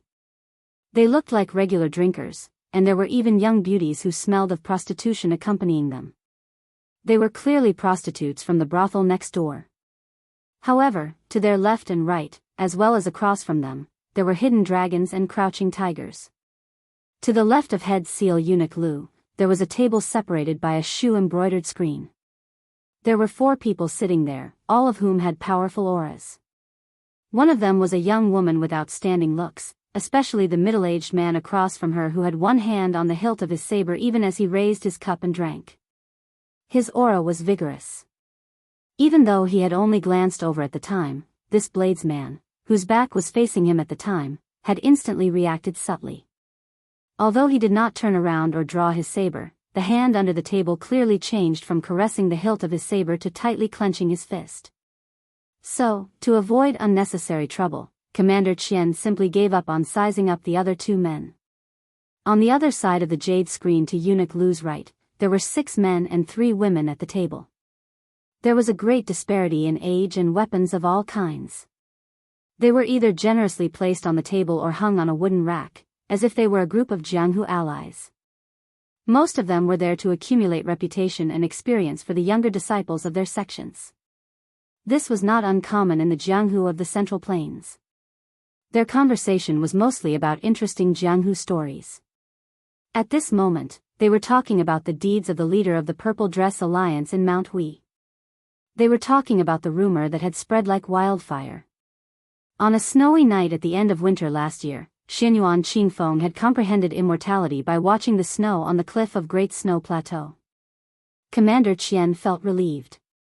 What truly troubled him was the table opposite eunuch Lu. This was also the real reason why Commander Qian chose to sit opposite eunuch Lu. Separated by 2 screens and 20 steps away, a middle-aged couple sat at the table. The man had the aura of a battlefield that Commander Qian could not be more familiar with. However, he only saw a woman with a gloomy side profile. Her looks were average, but her aura was extremely cold and fierce. She gave off a wild aura that was completely different from the ordinary experts of the Jianghu sections. The latter usually fought to learn from each other, only for the sake of reputation, but she fought to the death, only for the sake of killing. Halfway through the wine, another two groups of people came up at the same time. The first group to arrive was really coincidental. It was the Jianghu young heroes and women who flew past the small crossing of Dragon Steed River. However, for some reason, their expressions were complicated. There was respect and excitement, as if they had seen ghosts in the day. What was strange was that these young people had all changed their clothes. Did they need to bathe and change clothes just to drink? Commander Qian, who had master realm cultivation, measured their strength. Although he felt that it was a little weird, he didn't think too much about it. Although he knew that it would be difficult for him to reach first-grade Vajra realm, he didn't dare to say that he was invincible among second-grade masters, especially those Jianghu martial masters who didn't fight on the battlefield. However, as long as it was a fight, he was confident that he would be the only one who would survive. It must be known that even the world's #1 bladesmanship master, Gu Jiantang, had admired the bladesmanship of a mere commandant of the palace guards. If he had not been promoted to deputy commander by the court, perhaps he would have followed Gu Jiantang to the Liao and returned to the battlefield at the border. As for the second group of people, there were 3 men and 2 women. The young man in the lead had the air of a young hero from the pugilistic world who wanted the entire world to know about him. He wasn't worthy of Commander Qian's attention. But the next 4 people made him tremble in fear. The blind woman beside the young hero held a zither, and behind her was a middle-aged man with a sword case on his back. His sword energy was extremely heavy, but this was under the premise that he was deliberately suppressing it. Behind him, a man and woman who looked like husband and wife walked side by side. The young woman was very eye-catching, with a voluptuous and enchanting figure. She was wearing colorful tie-dyed clothes, with a string of small and exquisite silver bells hanging on her hands and feet. The bells rang before she showed up, and there was a snow-white curved short knife in a slanted scabbard hanging on her waist. Commander Qian, who had extremely high standards, could tell at a glance that this was the attire of the Miao people from the 100,000 mountains of the southwest.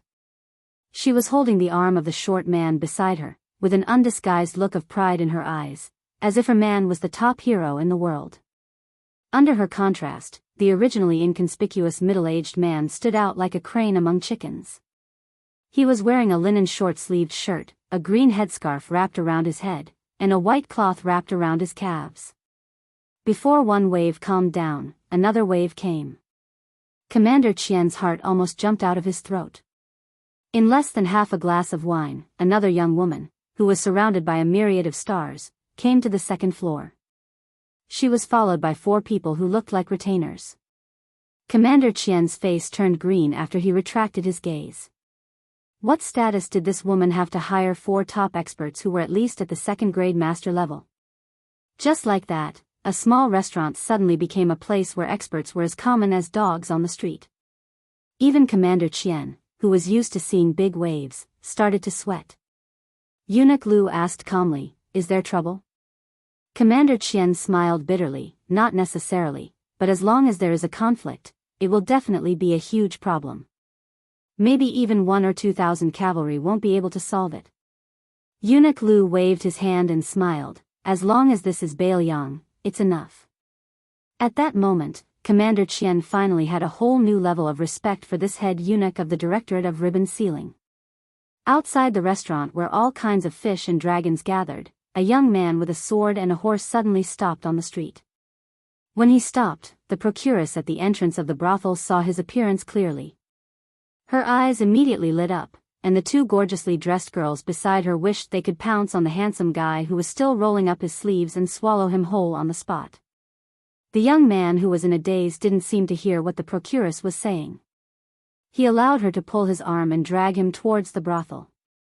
He only remembered many years ago when he, Li Hanlin, Yan Qiji, and Kong Zhenrong drank wine together. At that time, it was always Li Hanlin who paid for it. He stole the money from his stingy father in Bailiang. Every time, it was like he was going to the execution ground the next day after having fun.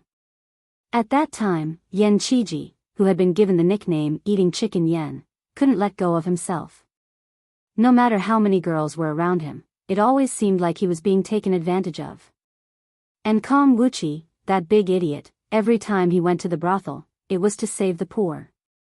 As soon as he entered the door, he would say, "Whichever girl in the brothel hasn't had a customer for the longest time, I'll order her."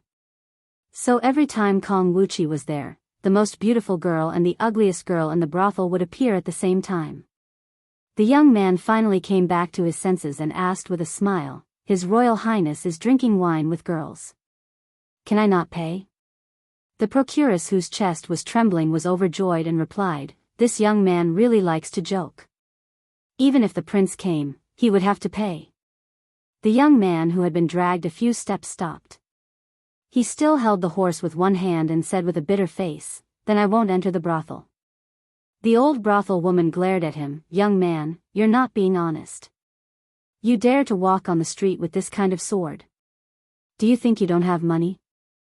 I can promise you that even if I don't have a single copper coin on me, it's fine. I'll owe you." Just as the young nobleman seemed to be in a dilemma, an ordinary-looking man suddenly appeared beside them. Trying his best to conceal the excitement in his voice, he lowered his voice and said, "Second-class room, Earth number 16, I have something to report." The young man nodded and silently broke free from the arms of the three brothel girls. He smiled apologetically at them and then led the horse forward. The young man turned to look at the elite spy from the whisk room, whose eyes were burning. "Is there an emergency?" The latter said in a low voice, "I just discovered that someone tried to assassinate 3 eunuchs from the Directorate of Credentials. If I hadn't discovered the prince's whereabouts and acted on my own initiative, I would have already used the Green Horse Relay's secret military seal and moved the garrison into the city." Speaking of this spy, who had a high position in the whisk room in Baoyang, lowered his head and said, "Please forgive me, Prince." The young man joked, "No wonder you're from the whisk room. You're the same as Chu Lushan. Why are you asking for forgiveness? It's more like you're asking for credit." The spy from the whisk room, who was in charge of the intelligence of Bayan town, was obviously at a loss. After a moment of distraction, he hurriedly reported the situation to the young man who was leading the horse in detail. The young man was the young king, Su Fengnian. After listening, he nodded. "You don't have to intervene in this matter. This king will handle it himself." Just as the spy was about to accept the order and turn to leave, Su Fengnian said in a low voice, "Thank you for your hard work." The spy from the whisk room was stunned. He wanted to say something but stopped. In the end, he didn't say anything. He grinned and then left silently. Su Fengnian led the horse slowly to the brothel. Chapter 1857. A young swordsman staggered past the screen and was about to ask the waiter for a few more pots of Jian Nan Chun wine when he suddenly felt as if someone had strangled his neck with a rope. He was dumbstruck and stared at the woman who was only 7 or 8 steps away from him. What did a man of Jianghu rely on to meet a land immortal? He could only rely on his ancestors' graves. Then, in one day, he met a land immortal for the first time and then met a world-famous fairy. What did he rely on? He could only hope that his ancestor would climb out of his coffin and bask in the sun, right? However, this young swordsman who had been kicked into the Dragon Horse River by the immortal not long ago really saw the fairy recognized by Jianghu, the sect master of one of the top 10 sects in the world, the leader of Baoyang's Jianghu, Lu Nerong. He fiercely rubbed his eyes and then his face instantly turned red. He didn't dare to take half a step forward, as if there was a thunder pool under his feet. He only gathered his courage and asked in a trembling voice, "May I ask if you are Sect Master Lu?" If God could give him another chance, he would definitely straighten his tongue before opening his mouth. The young woman who was originally going to meet a group of distinguished guests from afar stopped when she heard his voice. She asked with a calm expression, "What's the matter?" The young swordsman, who was considered an influential figure in Jianghu in his hometown, blurted out, "Nothing." She dismissed it with a smile and turned to leave. Full of regret, he wanted to slap himself in the face, but in the end, he was emboldened by alcohol. He slightly raised his voice and stared at the graceful back of the woman. He shouted in a trembling voice, "Sect Master Lu, I am Song Guanxiang from Bailing County. My master is the Green Blade Swordsman, the Lord of Haoran Restaurant. The unapproachable woman had already bypassed the screen and entered the private room. Soon, she disappeared from his sight. He no longer had the courage to shamelessly follow her. Perhaps there was only a shoe-embroidered screen between men and women of similar age, but this outstanding disciple of Haoran Restaurant in Bailing County knew that there was a world of difference between him and the woman who seemed to be close to him. It was as if they were separated by yin and yang. After Liang changed its name from Eternal Hui to Auspicious Talisman, a clear dividing line appeared in Liang's Jianghu. Apart from the new Prince Liang who had unknowingly connected the two generations of Jianghu, the old and new Jianghu were very clear.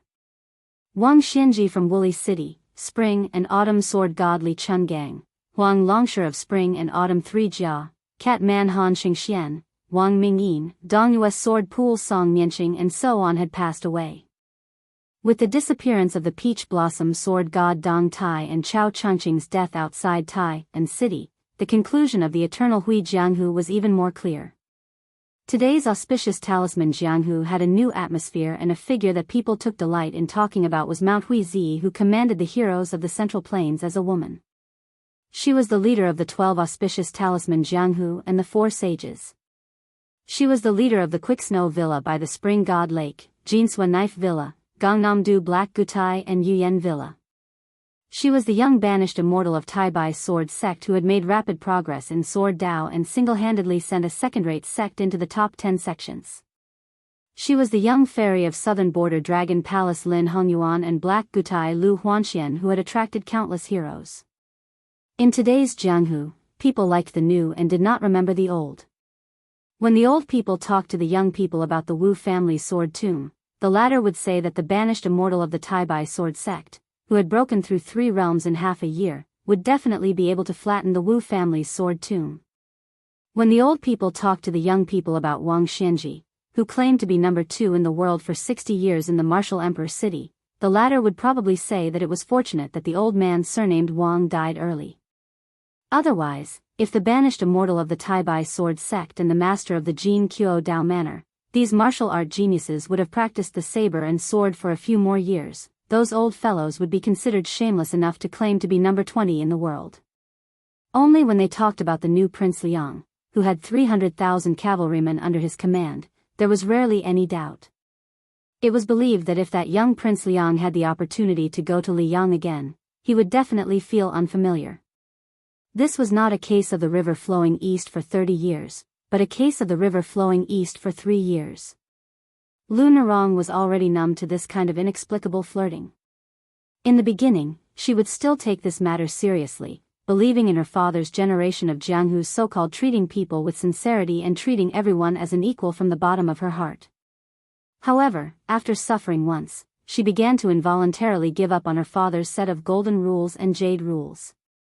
Previously, there was a handsome man from a sect in the Central Plains whom she had only met once, but he actually told the public that he had fallen in love with her, the leader of the Fish Dragon Gang, at first sight. As a result, the entire Bailiang Jianghu was in an uproar. Afterwards, before she could react, 2 secret consecrators in the gang brazenly killed him and hung his bloody head directly on the martial arts field flag of the Fish Dragon Gang's headquarters in Lingzhou.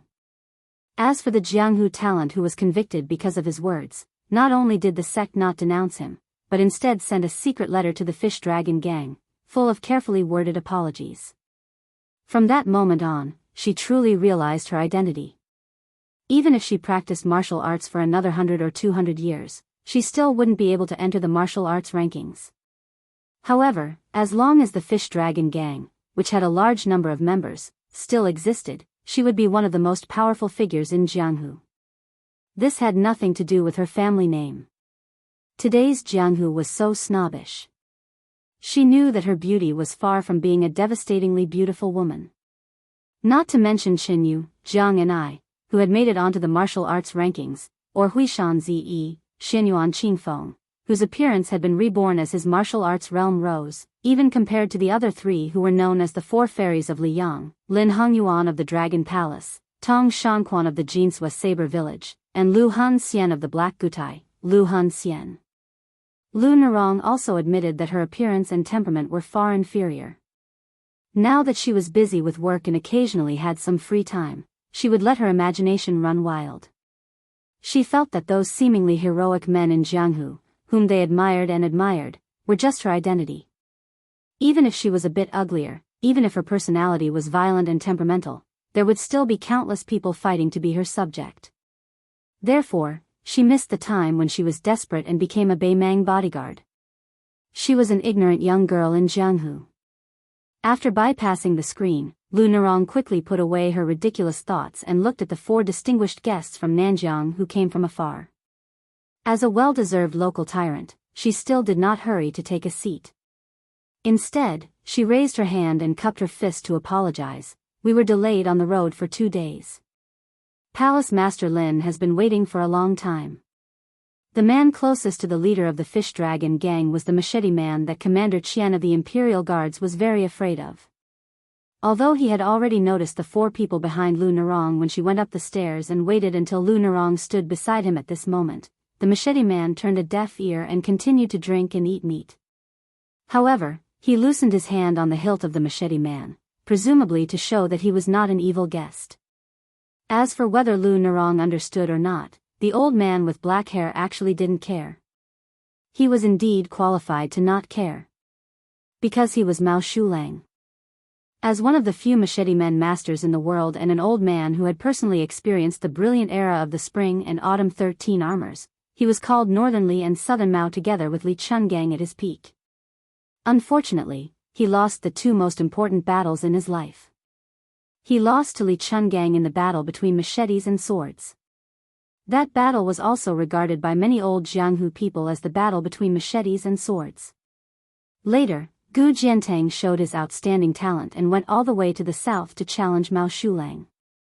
In this battle, although Mao Shulang's body was not seriously injured, his pure mind, which was originally close to perfection, was fragmented. Since then, he had been completely sealed. In the past 20 years, many rising stars had bravely made progress on the road of martial arts, but Mao Shulang had been crawling forward in the mud. From the young genius machete man who was the most powerful in Nanjiang, he had been reduced to a trash who even Wang Tongshan dared to sneer at. The woman called Lin Hongyuan by Lu Nerong smiled sweetly, slowly got up and said, "Boss Lu, you are too polite. There are tens of thousands of people in the Fish Dragon gang, unlike our Dragon Palace, which only has 300 people at most. It is difficult to find something to do. Lin Hongyuan is very grateful that Boss Lu can take time out of his busy schedule to meet us." Chen Baishuang, who was recognized as the first master in Nanjiang after Mao Shulang, smiled helplessly. Obviously, he knew that Lin Hongyuan, this proud daughter, had always looked down on Lu Nerong, the leader of the Fish Dragon gang. It was said that Lin Hongyuan had already gone to the western region with Huishan Zi to encircle the 6 demons.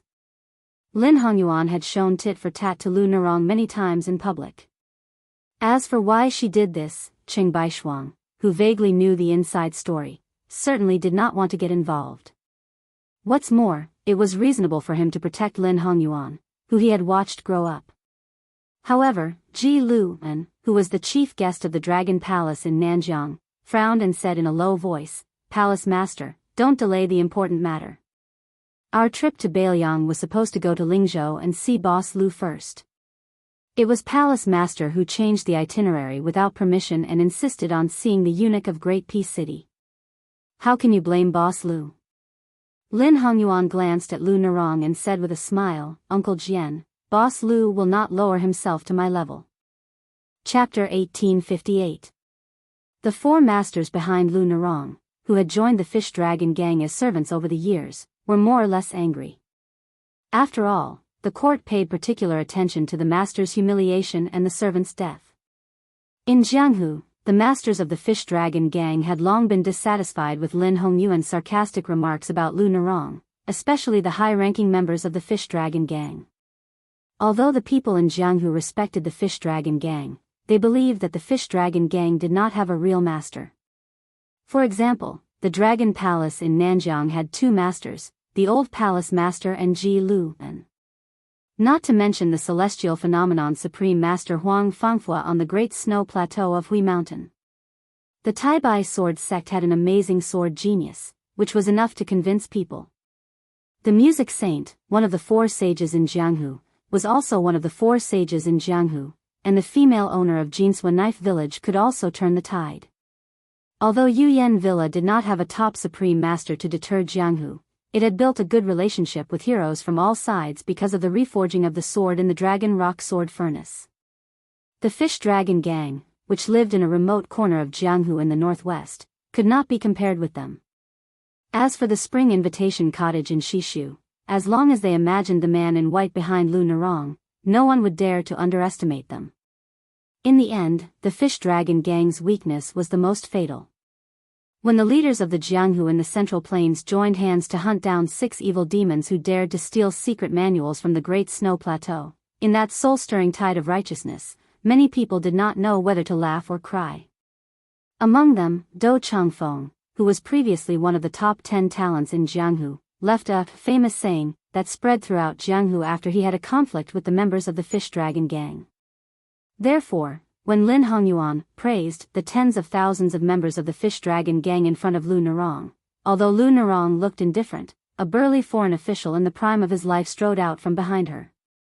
Even though Lu Narong tried to stop him, he still walked to the table, put one hand on the table, and sneered, "I heard that there is a Sword Tao Supreme Master named Ji Lu and in the Dragon Palace. His swordsmanship is outstanding and quite amazing." Even Wang Tongshan, who was killed by our Lord, boasted that he was half a master. Ji Lu, who had 2 heavy swords hanging from his waist, narrowed his eyes. "I'm Ji Lu, who is half a master." The burly man stared at Ji Lu and said with a fake smile, "So it's you. Since you're a guest, Steel Hand Zhao Shanhong would like to propose a toast to you." He gently pressed the table did not move an inch, but the wine cup in front of Ji Lu, which still had half a cup of green ant in it, shattered with a loud bang. The shards did not scatter in all directions, but fell within an inch of the original position of the wine cup. That half cup of green ant wine was still condensed and did not dissipate. This display of power left a lingering aftertaste. Lin Hongyuan turned a blind eye to this. He cast a sidelong glance at Lu Narong with undisguised schadenfreude, as if he was saying that Lu Narong, the gang leader, was really just a decorative vase. She couldn't even control a consecrator who was supposed to be a direct subordinate. Lu Narong was still expressionless in the face of Lin Hongyuan's silent provocation. When Qing Baishuang, who looked like an old Confucian scholar, saw this scene, he secretly had a higher opinion of Lu Narong, who looked like a clay bodhisattva without a temper. Ji Lu smiled and said, "Since it's a toast, I can't refuse. I'll drink this cup." Ji Lu stretched out 2 fingers and gently knocked on the edge of the table. The shards instantly gathered in the air and reformed into a brand new wine cup. Ji Lu gently picked up the wine cup, raised his hand slightly, and drank it in one gulp. After casually putting down the wine cup, Ji Lu smiled and said, "After drinking the toast, I feel like drinking the forfeit." Before joining the Fish Dragon Gang and becoming a consecrator, Zhao Shanhong had been the #1 master of the underworld in Jizhou for 10 years. If it weren't for the mad dog Yuan Tingshan, who was the general of Jizhou at that time, who had worked hard to accumulate his family property and more than 200 brothers who were as skilled as the Liaodong cavalry, how could Zhao Shanhong, who had been a local tyrant for more than 10 years, escape to Beiliang like a stray dog? Although he had been well behaved in the past year, a leopard couldn't change its spots. Zhao Shanhong was famous in the Fish Dragon Gang for being unruly and difficult to tame. Although he didn't have a high position among more than 30 consecrators, he became more and more arrogant as he stood on his own in the Fish Dragon Gang with several other powerful figures with similar temperaments. Otherwise, Zhao Shanhong wouldn't have ignored Lu Narong's obstruction in front of outsiders like the Dragon Palace. Zhao Shanhong grinned and said, "The toast is just for show. As for the forfeit, it won't be so easy to drink." Lu Narong finally turned her head and said coldly, "Zhao Shanhong." Zhao Shanhong completely ignored the nominal leader of the Fish Dragon Gang. He just gently twisted his wrist and stared at Ji Lu. At this time, the youngest of Lu Narong's 4 retinues made a move that was absolutely unexpected to both the Fish Dragon Gang and the Dragon Palace. Standing behind Zhao Shanhong, he quickly punched the back of Zhao Shanhong's waist. The huge 1-inch punch almost penetrated Zhao Shanhong's waist in an instant. Although Zhao Shanhong was an extremely vicious person, he was indeed a rare martial arts genius. In his early years, he practiced external martial arts to the point of perfection with an extremely unpopular fist manual. Later, by chance, he obtained half of the lost mental cultivation method of the Longhu Mountain and turned to Taoism to cultivate both internal and external martial arts. Therefore, although Zhao Shanhong was limited by his innate bone structure and his martial arts realm stopped at the second level of the Master of Martial Arts, he could also be regarded as a freak in the second level of the Master of Martial Arts. His combat strength was extremely good. Therefore, when the young consecrator behind him suddenly attacked without warning, Zhao Shanhong instinctively tightened his back. Almost at the same time that the punch hit his back, Zhao Shanhong began to quickly take 3 small steps forward. But even so, he tried his best to dissipate the majestic force. Zhao Shanhong's burly body still shook a few times. He bent down to pull a chair and sat down. He poured himself a glass of wine, or to be precise, half a glass. When he lowered his head to drink, he first spat out the blood into the glass and then swallowed it together with the wine. It had to be said that Zhao Shanhong had always been ruthless to others, and he was not any better to himself. Zhao Shanhong wiped his mouth and turned his head. His eyes were red. He gritted his teeth and said, "In the end, my family is considerate and let me drink a glass of good wine." The young consecrator said calmly, "When we go back, I'll treat you to a few more glasses." "It's enough." Surprise flashed in Lu Nerong's eyes. In her impression, this taciturn young consecrator never formed cliques in the Fish Dragon gang. He was one of the few loners, so his influence was far less than Zhao Shanhong's, who liked to group up. Now there were many leaders in the Fish Dragon gang. For example, the 2 old men behind her were her trusted subordinates. However, the so-called trusted subordinates were only relative to the young consecrator or the steel opener Zhao Shanhong, who had been watching coldly before today. Otherwise, the 2 old men would not stand by and watch when Zhao Shanhong was insatiable. However, generally speaking, in some internal affairs, the 2 old men could agree with Lu Nerong, the leader of the gang. Zhao Shanhong had 3 or 4 consecrators on each of the 3 internal mountains, and they often arm-wrestled with Lu Nerong. The remaining 2 groups of people formed their own alliances. There were not many people, but they were quite powerful. One group was privately called the Cold Blade Department, and they had a good relationship with the local general schools in Lingzhou. The other group was ridiculed as the Civil Official Department. Previously, they followed the leader of Lingzhou, Song Yan, blindly. After Song Yan left his post and was promoted to Yuzhou, they were now in a heated relationship with the new provincial governor of Lingzhou, Chang Sui. The Fish Dragon Gang, was really a mix of good and bad people. The name of the gang that Lu Nerong's father gave back then was a prophecy. However, because the Fish Dragon Gang had learned a lesson from the past, they had cleaned up a large group of real power figures a few years ago. So, Zhao Shanhong and the other ruthless people were more or less afraid and did not dare to fall out with Lu Nerong. Although it could be concluded that Lu Nerong definitely did not have that kind of ambiguous relationship with the young lord, it was obvious that the Fish Dragon Gang had nearly 30,000 members. Not to mention the government of Longqing County, even the Lingzhou provincial governor's mansion and Mount Qingliang had people specially watching the Fish Dragon Gang. This was the root cause of Zhao Shanhong and the others not having the courage to do whatever they wanted. Once they angered Mount Qingliang, which even the Liang imperial court could only turn a blind eye to, not to mention the young lord, one of the 4 grandmasters of wushu arts, to come personally, they did not need to mobilize any cavalry in Beiliang. As long as the water room or the eagle room came, they did not need to mobilize all of their forces. They just needed to bring out 100 elites. It was believed that the Fish Dragon Gang would fall apart in the blink of an eye. When the tree falls, the monkeys scatter.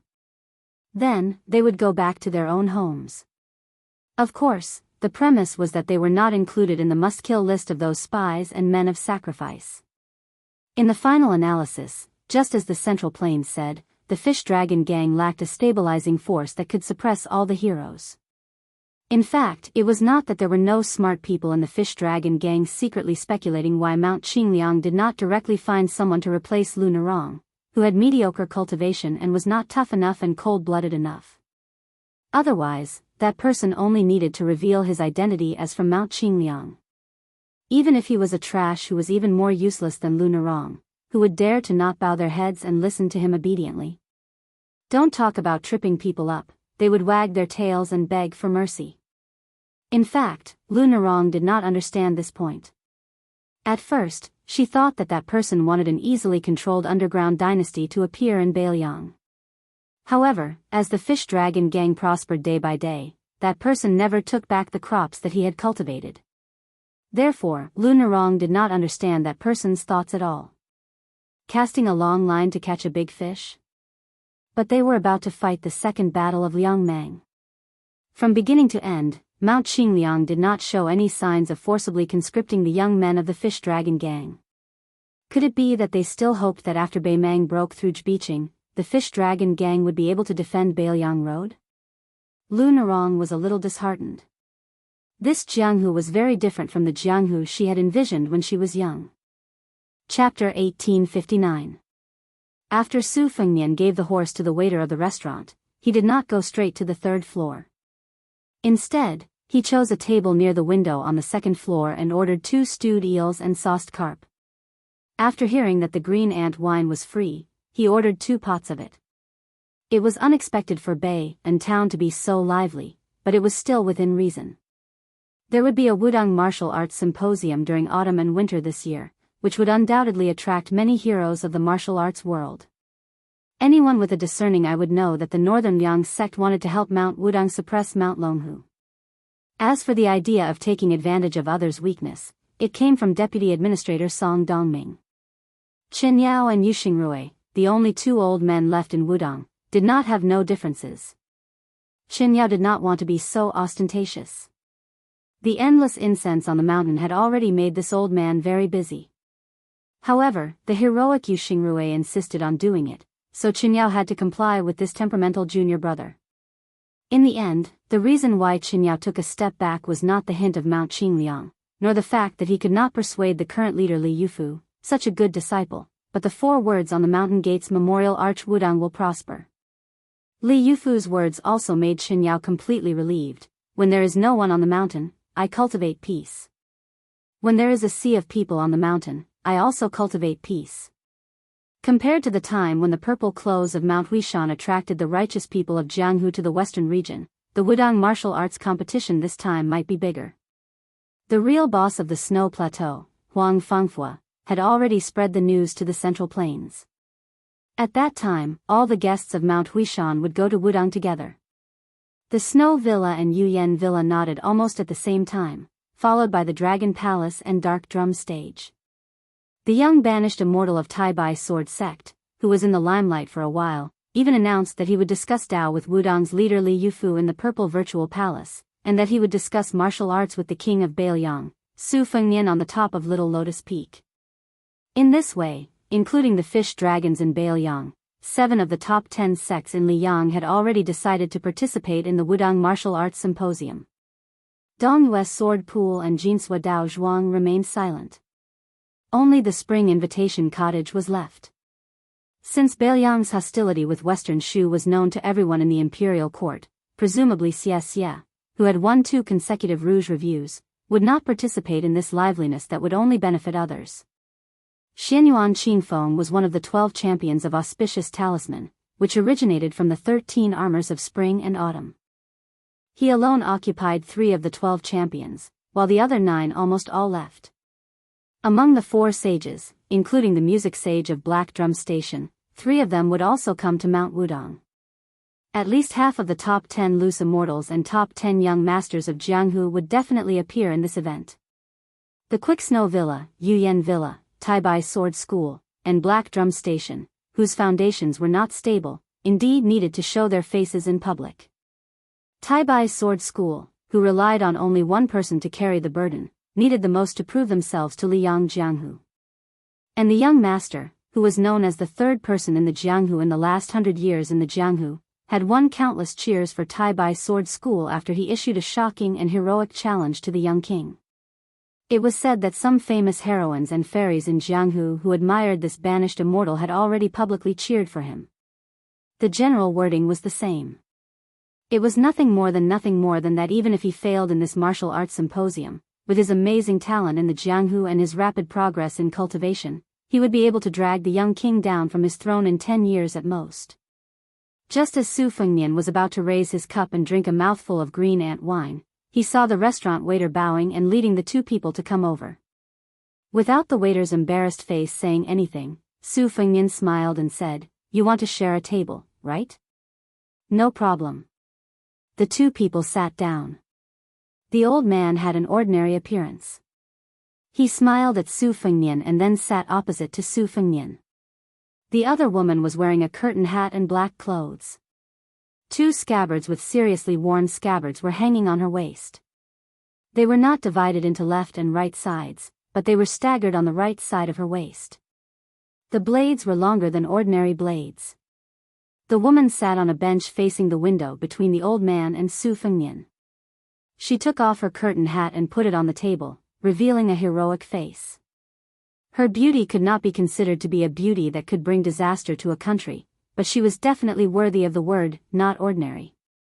She could really make onlookers forget her appearance. Her appearance was unforgettable. Her aura was particularly fierce, but she did not give people the feeling that she was overbearing. Su Fengnian smiled and said, "It's true that good people will be rewarded." After hearing this sentence, the young woman did not have the slightest change of expression. She did not even frown. She did not squint at the stranger who seemed to be a lecher. Instead, she turned her head and looked directly at the man. After she looked into the young man's eyes, she smiled slightly and said, "Thank you." She and he both had clear eyes. The old man laughed. Compared to the young woman who should be his granddaughter, he was obviously more talkative. "It's fate that we meet. Young master, from your accent, are you a local of Liangzhou?" Su Fengnian nodded and said, "My ancestral home is Jinzhou, Liaodong. However, my family has settled down in Beiliang for a long time." The old man said happily, "My surname is Tong. I can barely be considered a dabbler in Jianghu. You can call me Brother Tong. If you don't mind, you can also call me Uncle Tong." Su Fengnian smiled and said, "Just call me Brother Tong. Calling me Boss Tong makes me feel like an outsider. There's too much of a difference in seniority. By the way, my surname is Su." The old man nodded vigorously and said, "This is to my liking. I want to eat 2 more bowls of rice later." The old man soon frowned and sighed. "I didn't expect to spend so much in Beiliang. It's only been a few days and I'm almost out of money." Otherwise, this old man would have gone to the 3rd floor to drink and eat meat. Su Fengnian smiled and said, "As long as I can eat my fill." The old man was stunned. He gave a thumbs up and said, "Brother Su, your words are interesting. I can tell at a glance that you're a learned person." Su Fengnian couldn't help laughing. After so many years, there were only a few people who praised him for being learned. Of course, Chu Lushan, Li Gongda, and the other well-known sycophants of the Su family didn't count. When he looked back, the old man's eyes were so sincere. Su Fengnian hurriedly poured a glass of wine for the old man. He glanced at the young woman. She shook her head, so Su Fengnian didn't pour wine for her. The old man said with a bitter face, "Unlike my granddaughter. Asking her to learn needlework is like asking for her life. She wants to play with knives no matter what. After playing for a while, she doesn't even have a partner. She's almost 30 years old. In our hometown, at this age, she'll be able to hold a grandson in a few years, let alone be a mother. Brother Su, tell me, how can I not worry?" Su Fengnian couldn't help but laugh. However, he couldn't say anything in front of the young woman. The young woman with the 2 knives seemed somewhat helpless. She obviously couldn't do anything about her grandfather's innate enthusiasm. The old man carefully glanced at his granddaughter. He sighed and drank a mouthful of wine. He said softly, borrowing other people's wine glasses to pour on your own blocks. The young woman was indifferent. As he said, the old man was embarrassingly short of money. He was even worse than Su Fengnian, who ordered 2 dishes. Although they were both dishes, the price was much lower. Fortunately, Su Fengnian kept urging him to drink, so the old man was in a good mood. However, the old man's alcohol tolerance wasn't good. His alcohol tolerance was also mediocre. After drinking half a pot of green ant wine, he was already drunk. His face and ears were red, his voice was loud, and his saliva was flying everywhere. He also liked to drop his book pouch. From time to time, he would say some empty words that made the listeners not know whether to laugh or cry. Drinking good wine with a young man, shooting to the top of the West Mountain. Brother Su, after drinking with you today, this trip to Bailiang was not in vain. Brother Su, although I don't have any ability, I can't study, and I'm not good at martial arts, but I've always believed in retribution. I believe that in saving an ant, I'll be the champion, and in burying a snake, I'll enjoy the glory of being the prime minister. Do you believe me? Rich people have everything, but when they die, they'll bear the word love. No matter who wins or loses in this life, I think the king of hell sitting high in the hall reading the book of life and death will only laugh loudly, right? Brother Su, don't you think so? Su Fengnian finally understood. It was true that this brother Tong had studied for a few days, but his words were often incoherent. Simply put, he was rote memorizing, but it was not to the extent that he was completely ignorant. The old man stepped on the stool with one foot. He was just short of pulling Su Fengnian to a drinking game. Brother Su, don't think that I'm drunk. I'm not drunk. Su Fengnian could only laugh. Of course. Even if I'm drunk, Brother Tong won't be drunk. The young woman just sat upright and still. She leisurely picked up the food with her chopsticks and chewed slowly. The old man suddenly looked out the window and sighed. As the old saying goes, the scholars of the south are the generals of the north. The yellow soil of the northwest buries the emperor. Your Bailiang obviously has the thickest soil in the world, but you can't grow the most abundant crops. Fortunately, you've raised an invincible Bailiang cavalry. You haven't wronged this land. Su Fengnian followed the old man's gaze and looked at the brightly lit street. He remained silent. Chapter 1860. The old man retracted his gaze and suddenly slammed the table. I'm just a Jianghu brute. I don't care about the matters of the battlefield. Brother Su, we're family now. To put it bluntly, please don't take it to heart. Along the way, I've looked down on the fish dragon gang in Bailiang. What do you mean by one of the top 10 gangs? You're just like a nest of snakes and rats. I don't understand. Just like the southern border dragon palace, which was given to Nalan Yusi by the king of Yen, how good is the fish dragon gang in Mount Qingliang?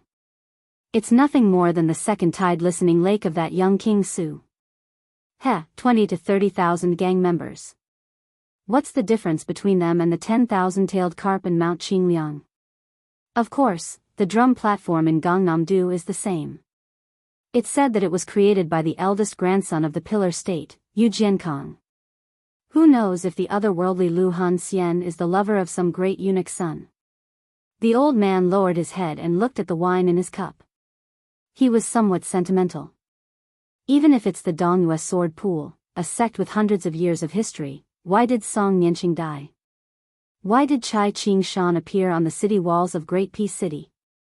Brother Su, you're still young, unlike me who's lived for so long. There are many things that you probably don't understand. When Wang Xianji was overseeing Martial Emperor City, or rather the entire Jianghu, the Jianghu wasn't like this back then.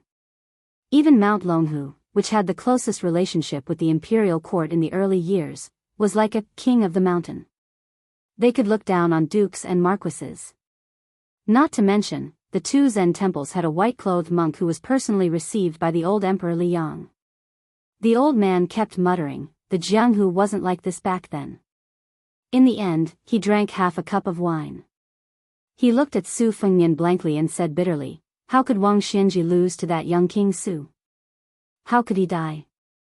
Wang Xianji shouldn't have died, and he can't die. With his death, the Jianghu changed. Su Fengnian had suspected that the old man with the surname Tong had recognized him, but that was quickly denied. Words, expressions, and even eyes could be concealed seamlessly. However, as long as a martial artist had not reached the realm of Earth Immortal, Su Fengnian would be able to see everything clearly. On the other hand, Su Fengnian had deliberately concealed his aura. Even a celestial phenomenon expert might not be able to detect his presence. The old man sighed heavily and grinned. After all, I'm an experienced man. I know Brother Su's identity is not simple. Otherwise, I wouldn't have dared to hang a Bailiang saber in public. If I'm not wrong, Brother Su, you're from one of the largest families in Liangzhou, right? Su Fengnian nodded and said with a smile, indeed. The old man chuckled and said, that's not a problem. Let's drink. There's no more wine on the table. Why don't I buy you another bottle? Su Fengnian immediately waved his hand and called for the waiter to order 2 more bottles of green ant wine. The waiter turned around and rolled his eyes, then went to get the wine resentfully. Damn it. You poor old man and young woman. You only ordered a few dishes that cost money, but you're addicted to the green ant wine that doesn't cost money? Unknowingly, this pair of brothers who sat at the same table and called each other brothers had already drunk 5 bottles of green ant wine. Green ant wine was known as a strong wine that could burn the throat and break the intestines. Therefore, the young woman reminded softly, Grandpa, it's about time. The after effect of this wine is not small. The old man's vision was cloudy. He swayed and said cheerfully, it's rare for Grandpa to drink to his heart's content. You've never drunk before, so you don't know that wine is the coolest medicine in the world. Otherwise, why would the ancients say that fame and fortune are thicker than wine, making people drunk and unable to wake up? Then, the old man clinked his cup with Su Fengnian's and gulped down another big mouthful. Previously, the old man raised his cup and swayed it back and forth. Su Fengnian finally clinked his cup with the old man's. However, the old man's speech was much clearer than when he drank the second bottle of wine. He probably woke up from his drunken stupor. The old man revealed a meaningful smile and raised his eyebrows at Su Fengnian. It was the first time he used the title of Young Master Su. He asked, what do you think of my granddaughter? Su Fengnian was speechless. Was he trying to matchmake Su Ke? It seemed that the old man had really woken up from his drunken stupor. The young woman took a deep breath, then held her breath and focused her mind. The old man sighed and said, don't be nervous. I'm old and my eyesight is not bad. Although you'll be a good match for many women in the world, unfortunately, you're not the kind of man my granddaughter will like. The old man's eyes became brighter and brighter. He twisted the wine cup with 2 fingers and said to himself, when I was young like you, I liked to wander the Jianghu. So, I was lucky enough to meet many old guys. Some of them were like dragons, such as sword god Li Chungang, Fengdu's green robe, spring man Lu Yingong, and so on. I also met many small figures in the Jianghu.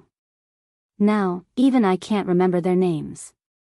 But anyway, the Jianghu people at that time believed in the old rules that are regarded as pedantic and ridiculous by modern people. They were willing to honor their promises and were willing to disregard life and death. So, I don't like the fish dragon gang in Bailiang, nor do I like the current Liang Lake. The current Jianghu is a pool of stagnant water under the steps of the temple. No matter how many immortals there are on Earth, it's still boring. After all, the Jianghu people want to wander the Jianghu, not watch and listen to the Jianghu. Speaking of this, the old man looked at his granddaughter with kind eyes. But it's good that she likes it. The old man smiled. If you want to talk about what I dislike the most, it's still the Su family in Bailiang. Su Fengnian's expression was as usual. He lowered his head and took a sip of wine. The old man who spoke without thinking said sadly, 20 years ago, Liang Lake didn't dare to talk about strength of character in front of the Su family's iron horse. They were trampled inch by the Su family's horses. Now, that butcher finally went to see the king of hell, but Liang Lake still doesn't dare to call itself a master in front of the Su family. This Jianghu seems to be regressing. Back then, Butcher Su Shao relied on his invincible iron horse to dominate the Jianghu. But now, Su Zhao's eldest son alone is enough to make the whole Jianghu suffer. Su Fengnian raised his wine cup. Brother, come, let me toast you. The old man who had originally planned to stop drinking hesitated for a moment, but still poured a full cup of green ant wine. He asked with a smile, why? Brother, your surname is Su. Are you related to the Bailiang Palace in Mount Qingliang? Su Fengnian narrowed his eyes and smiled. Because it's free to drink green ant wine in this restaurant. The old man's mouth twitched. What? It doesn't cost money to drink? Su Fengnian nodded. The food is extremely expensive, and it can't be less than a copper coin. Only the green ant wine doesn't cost a copper coin. The young woman held back her laughter. The old man was dumbfounded. He suddenly came back to his senses and shouted, Waiter, bring 2 more pots of green ant wine. Su Fengnian held back his laughter. Brother Tong, I really can't drink anymore. The old man glared at him and said angrily, Brat, don't call me Brother Tong. Call me Uncle Tong. Suddenly, the young woman reached out and pressed the hilt of a saber.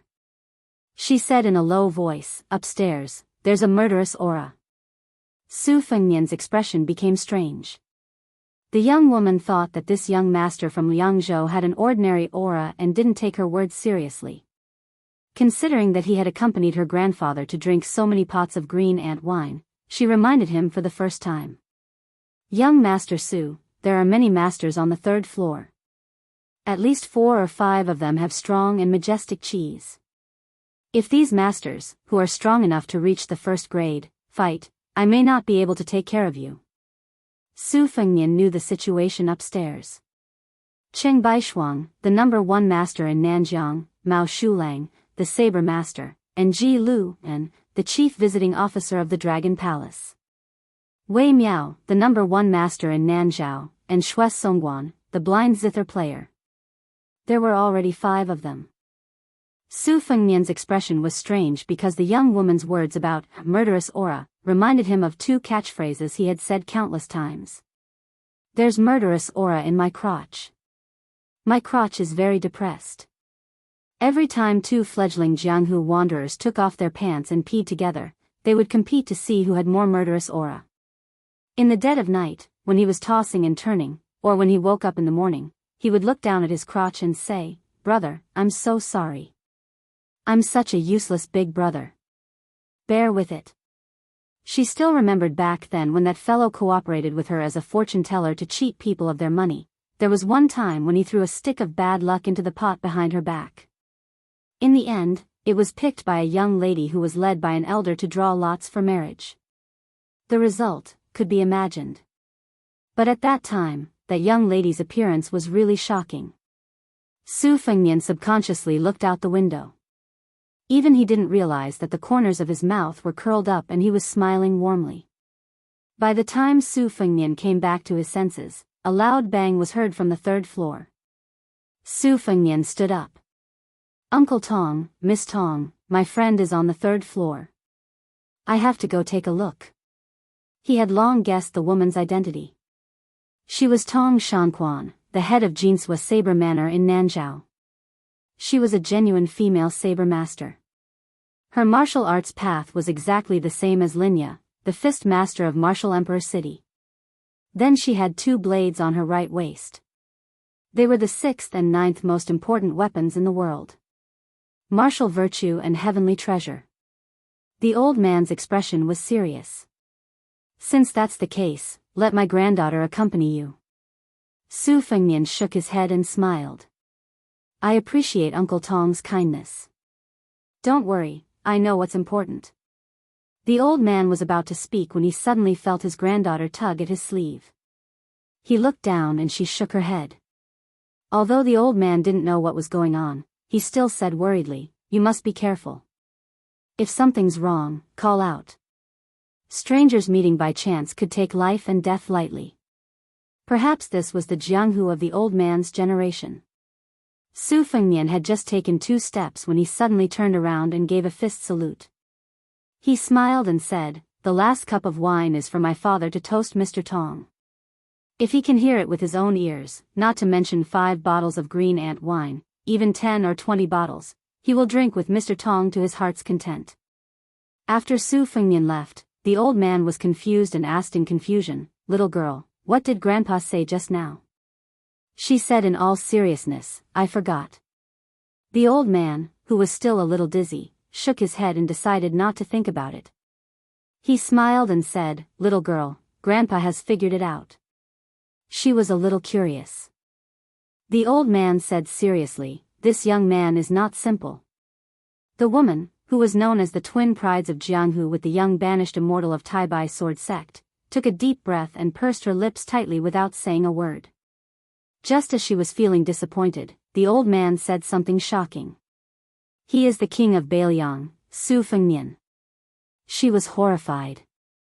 The old man lowered his head and took a sip, chuckling. "Silly girl, you believe this?" Chapter 1861. The death of the envoy of the royal family in the territory of the vassal prince was both a conspiracy and an overt one. The 3 eunuchs of the Directorate of Credentials were well aware of this. However, the decisiveness of the assassin was beyond their imagination. The final location of the assassination was Bei'an town, which was very close to Liangzhou city. This choice was too rash. However, it was precisely this almost unreasonable stupidity that brought the assassin a glimmer of hope. As Commander Qian of the palace guards expected, the assassin who attacked first was the man and woman at the table opposite the head eunuch Lu. 20 steps, 2 screens. When a figure used a sharp weapon to break the first screen in an instant, Commander Qian, who had been prepared, had already stood up and pulled out the golden knife that symbolized his identity from his waist. When the assassin cut the second screen in a straight line, Commander Qian did not blindly retreat and take a passive defensive position. Instead, he did not advance and instead retreated, quickly chopping at the assassin with his knife. His moves were simple, but his momentum was majestic. When he swung his knife, he was worthy of the nickname of Zamadeo in the capital. Commander Qian's knife technique abandoned all forms and was not sloppy at all. It did not rely on the finesse of his moves. It already contained a sense of returning to simplicity. The world's knives and swords were similar, but there was also a competition of techniques.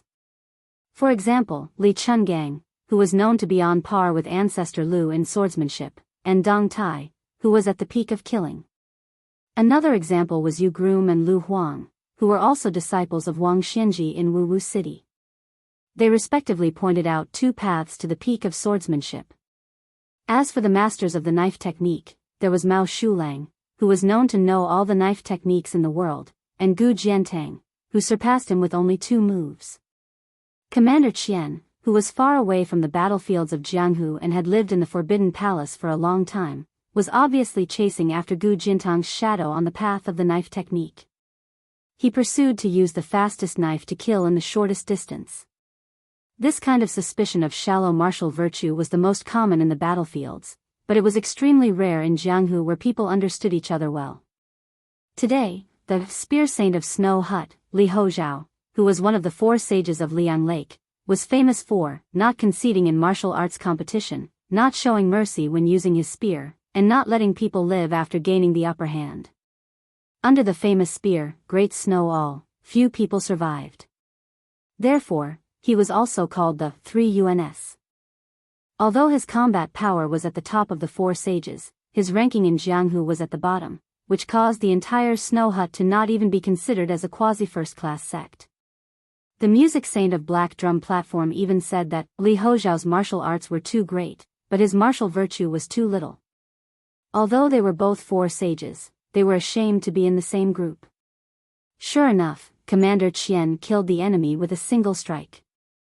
If the previous assassin was said to have split the screen in half with a single strike, then Commander Qian was said to have split the assassin and his weapon in half with a single strike. Commander Qian was completely indifferent to the horrifying knife wound on his shoulder. He quickly exhaled and replaced it with fresh air. Normally, if Commander Qian wanted to fight to the death with this powerful assassin, even if he was destined to have the upper hand, he would not have succeeded in killing him with one strike. However, Commander Qian did not leave any leeway.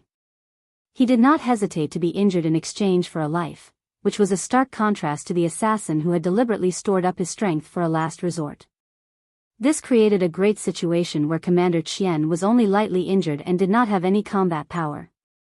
In a battle between Jianghu masters, there was a world of difference between fighting for victory and fighting for life and death.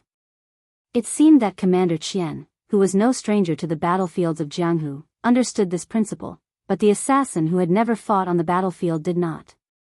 Behind Commander Qian, the head eunuch Lu did not move and continued to raise his cup and drink. The head eunuch Song pressed his hands on the edge of the chair. The white fat on his cheeks trembled and his lips were blue, as if he was mumbling something. Eunuch Ma, who was as tall and sturdy as a man outside the Great Pass, had already put down his chopsticks and stood when Commander Qian attacked. He walked steadily to Eunuch Lu's side. This hidden eunuch Qian did not show any joy when he saw Commander Qian cut the body in half. On the contrary, he quickly warned, "Be careful." After noticing the abnormality on the third floor of the restaurant, Commander Qian, who was always walking on thin ice, naturally would not lower his guard. In reality, he was waiting for the assassin's true move. Even that seemingly hurried breath was a feint to lure the snake out of its hole. So when the gloomy woman who had left a deep impression on him arrived at almost the same time the man's body was cut in half, she could be said to have come straight from the two halves of the body. This scene was indescribably strange and bloody. Commander Qian opened the door to welcome the guest, at least 70 to 80% faster than she had imagined. It was still a heavy chop that could cut through a mountain. The woman did not use her sword to block the momentum of the chop at all. The tip of her sword still went straight for Commander Qian's heart. Her eyes were cold, and the slender arm that held the 3-foot-long sword did not tremble in the slightest. She was so calm when she killed, and she was so even when she was killed. This was probably a true top assassin. Even if Commander Qian had tilted his body slightly at the last moment and avoided the fatal blow, the green tip of the sword still cut a bloody groove in his chest. As for the vicious and merciless female assassin, she had already died under Commander Qian's second strike. Although the force of the blade didn't chop her body into pieces like before, it still knocked her body flying out, causing the table to collapse and explode into pieces, causing the ground to be in a mess. Her body fell into a pool of blood, and a shocking scarlet line of blood slowly appeared from between her eyebrows to her abdomen. Near her head, it happened to be where a wine jar had fallen. The wine slowly spread on the ground in silence. There was wine in death. From beginning to end, from life to death, she and her companions had not said a word. This kind of silence was far more intimidating than the murderous fighting. Chapter 1862. It was said that the deer reaping tower that had gradually surfaced was regarded as the 11th sect in the world by the Wulin. It specialized in cultivating assassins who treated killing like dirt. They took money to eliminate disasters for others. No matter the identity of the person they killed, whether it was a high official or a top master who had already made a name for himself in the Jianghu, as long as the price was right, the deer reaping tower would take the job. Even if the assassins died and suffered heavy losses, the deer reaping tower would only continue to send a second and third batch. They would not stop until they reached their goal. After killing someone, they would cut off the head to show the reputation of the deer reaping tower to their employer. It was widely rumored in the Jianghu that when Su Fengnian was still His Royal Highness, the assassins who killed Wang Mingyin for him outside Xiangfan City and the men of sacrifice who later killed the Celestial Realm Grandmaster Lu Haoshi all came from the most mysterious 9th tower of the deer reaping tower. However, as for the truth, after Su Fengnian ascended to the top of the Jianghu, it became an unsolved case. The deer reaping tower shrouded in fog would not give an answer, and no one dared to ask in front of the young king. After killing the two assassins that were very likely to have come from the deer reaping tower, Commander Qian's face was pale. He quickly raised his trembling left hand and tapped a few major acupuncture points in front of his chest, causing the qi and blood that had been flowing normally in his meridians to immediately take a different path. He had to turn the blood groove near his wound into a place of death without help because the tip of the female man of sacrifice's sword was coated with poison. Once it seeped into his bone marrow, even an immortal on earth would not be able to save him. However, in this way, his life was not in danger for the time being. Commander Qian also lost the ability to continue fighting. He was afraid that the assassins still had people lurking in the shadows, so he quickly turned his head and said in a low voice, "3 eunuchs, we have to leave this place." In reality, from the first assassin splitting open the screen to Commander Qian speaking, it had only been a few blinks of an eye. At this moment, an angry roar came from outside the screen to Eunuch Lu's right. An ancient voice sounded above the heads of the 3 eunuchs of the Directorate of Credentials and Commander Qian. There was endless joy in the voice. "Castrated dogs of Great Peace City. You came to Bailiang's territory to show off, and now you want to leave?" Eunuch Song, whose bloated body was squeezed into the yellow rosewood chair, was pushed back along with the chair. It was clear that this great eunuch of the Directorate of Credentials was terrified. Eunuch Ma, who looked extremely heroic without his red python robe, had somehow circled to Eunuch Lu's right side. He raised his head and looked at the man and sword flying down. The burly eunuch had one hand behind his back and the other clenched into a fist on his abdomen.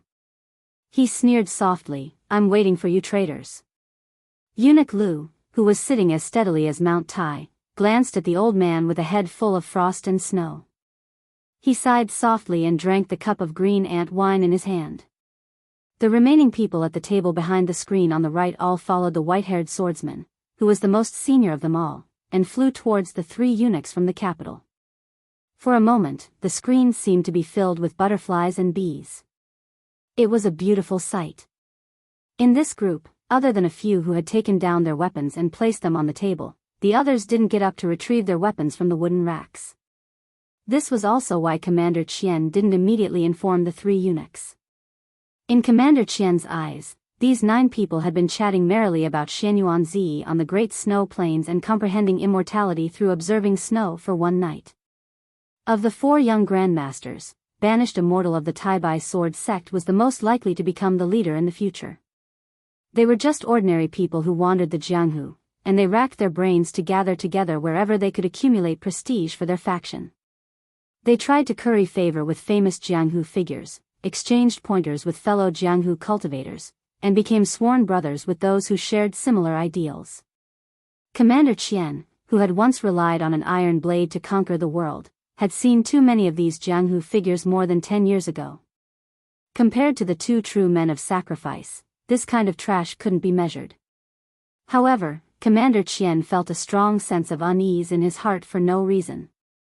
He subconsciously tightened his grip on the blade in his hand and turned his head to look at those Jianghu experts who, logically speaking, should have reached a higher level of Jianghu, but definitely couldn't be counted as assassins. The old swordsman, who had pounced down with the momentum of a lion hunting a rabbit, suddenly saw a blur in front of his eyes. Then, this old man, who had always been extremely confident in his swordsmanship, felt as if a sledgehammer had struck a bell in his chest. He came quickly and left even faster. Before he landed on the ground, he was already a corpse with blood flowing out of his 7 orifices. The old man's corpse that flew out collided with a young woman in white fluttering behind him. After flipping over the screen, they both fell onto the table together. Then, the table full of dishes and bowls slid to the ground. It was unknown whether the woman was dead or alive. Commander Qian suddenly shouted sternly, "Be careful below the screen." As it turned out, there were 9 people at the table, but only 8 assassins had leaped over the screen. The missing person was destined to be the trump card at the bottom of the box. First, they threw out bait as a smokescreen at the cost of 2 lives. Then, they pretended to be weak, and finally, they coincided with each other. This kind of calculated assassination was meticulous and sinister. One after another, it was impossible to guard against. Commander Qian had already seen through the killing intent after realizing that something was wrong. That eunuch Ma's reaction was not slow either. However, that 9th person who seemed to leisurely walk out from behind the screen could be said to come and go like a ghost. His move was earth-shattering. With just a tap of his foot, his body rushed forward as fast as rolling thunder. His 2 hands moved forward, and 2 short swords were hidden in his sleeves. Because his body rushed forward so quickly, the sword chi of the short swords, which were less than 5 inches long, seemed to leave behind 2 slender but resplendent white rainbows in the air. Fortunately, Eunuch Ma heard Commander Qian's warning and took a step back. The 2 hidden swords did not pierce his chest on the spot. Even so, his chest was still pierced with 2 bloody holes. Eunuch Ma, who was so angry that he laughed, opened his eyes wide. Although he was seriously injured, his vigorous aura did not drop in the slightest. His 5 fingers were like hooks, grabbing the assassin's head. With a casual swing, he threw the corpse, which had 5 nails nailed into the head, against the wall. When the hidden sword assassin died, he sat on the ground with his back against the wall. There was a smile at the corner of his mouth. He seemed to have already seen the glory of the final battle. Chapter 1863. Eunuch Ma felt helpless. Like Commander Qian, he had to flick his finger to open his acupuncture point. There was poison in the hidden blade. It did not appear to be fatal at the moment, but based on the craziness of these people, it was probably fatal. It was just a matter of time. Even if Bayan Town's Green Horse Relay and the Jingdo Cavalry flattened this restaurant, what benefit would it bring to the situation? This game of chess on the 3rd floor of the restaurant could possibly affect the general trend of the entire world. The front and right-hand screens of the head eunuch Lu were no longer there. Then the remaining screen appeared particularly out of place. Eunuch Song stealthily stood up with his hand on the edge of the chair. This seemed very reasonable. In a situation like this where his clothes were of no use, it was normal for him to run away. At this time, Eunuch Lu's brow furrowed. For the first time tonight, he completely put down his wine cup and turned his head. A dark voice sounded by the ears of the 3 major eunuchs. You dare to wantonly gather people and kill people on the streets of Bailiang? Do you think the fish dragons do not exist? The owner of the voice quickly showed his true appearance. The screen was cut in half. It had been cut in half by his hand. Lu Nerong didn't stop her trusted subordinate from interfering in that inexplicable disturbance without permission. While she did not know the beginning and end of this assassination, the phrase, Jingdo eunuchs, had made her realize that this matter was unusual. In these years, as the head of the fish dragons on the surface, she had interacted with the various governments of Bailiang. She knew that Great Peace City had mustered a large force to enter Liangzhou to announce the edict. No matter what the attitude of the Wangfu and Mount Qingliang, the special identity of the eunuchs in the procession delivering the edict could not be publicly killed. Otherwise, not to mention the young emperor of Liang who had already given in to the 300,000 Bailiang cavalry, he would definitely be furious. The world would also question the motives of the Su family in Bailiang. As the head of the fish dragon gang on the surface, Lu Nerong had interacted with the various local authorities over the years. Although she never got tired of it, her horizons were no longer the same as a woman from a few years ago. As the head of the Jianghu in northern Liang, no matter how powerful the fish dragon gang was, it was still a flood dragon that flopped about in the lake that was northern Liang Path. Even if it didn't bow its head and be loyal and devoted to the prince's mansion on Mount Qingliang, at this sensitive time, there was absolutely no reason for it to stay out of this matter when faced with a murderous situation that was just a few steps away. Therefore, Lu Nerong would not stop the consecrator from taking action. She even knew that in this complicated and obscure situation, she had to cut the Gordian knot. Sitting at the same table with Lu Nerong was the chief visiting official of Dragon Palace, Ji Lu. As a powerful Wu Dao grandmaster, he could see that the eunuchs of Great Peace City were at their wits' end. Even if the remaining 5 assassins were not worth mentioning in his eyes, they might be lucky enough to succeed in this chaotic situation. After getting the nod of Palace Master Lin Hongyuan, Ji Lu smiled slightly and waved his hand. 5 white porcelain wine cups on the table flew in front of him and kept spinning. Between the wine cups full of spiritual qi, the soft knocking sounds were exceptionally crisp and pleasant, like 5 little white sparrows chirping. The wine cups flashed and disappeared. The next moment, before the 5 assassins could get close to Eunuch Ma and Commander Qian, their heads all swayed backward and they fell to the ground. The foreheads of the 5 pitiful creatures were all red without exception. Without the screen blocking their view, Eunuch Ma and Commander Qian could see the 5 wine cups. After returning to the table, they shook slightly, as if they were asking for credit. Eunuch Ma narrowed his eyes and remained calm. Commander Qian held the golden saber in his hand and turned to Ji Lu and to thank him. This bloody storm, which should have ended here, became particularly moving because of a certain someone's hidden action. Lu Nerong's face was aghast. Even Lin Hongyuan, who had been happily watching from the sidelines, was slightly stunned. His handsome face had some annoyance and shame from playing with fire, and there was uneasiness hidden in the depths of his limpid eyes. Cheng Baishuang, the first master of Southern Border who looked like an old Confucian scholar, frowned and there was clear anger between his brows. This old man had been thinking about a major event that involved the fate of the country, so he was absent-minded for a moment. It turned out that no one had thought that the servant of the fish dragon gang who went to rescue would actually slap the head of the fat eunuch who had just stood up trembling with fear. With this palm strike, he could easily cut through the screen as if he was cutting tofu. Wouldn't he be able to easily smash the entire head into smithereens? Mao Shulang, who had been drinking with his head lowered, had actually held the hilt of his saber, but he suddenly released his fingers. Mao Shulang gave up midway and Cheng Baishuang was caught off guard. The 2 grandmasters of Southern Border didn't make a move, so it was reasonable to say that this slap would definitely cause blood to splash. However, the mad servant of the fish dragon gang did slap the head, but he didn't succeed. Because his arm was broken. Therefore, the broken arm that fell on the head of Eunuch Song was like a family elder patting the head of a younger generation intimately. Behind a screen in the distance, on the table in front of a blind female zither player, there was a simple and unadorned scorched tail guqin. Her little finger was bent. Purely based on her deep understanding of the Xian finger realm, she was firmly in the top 3 in the world.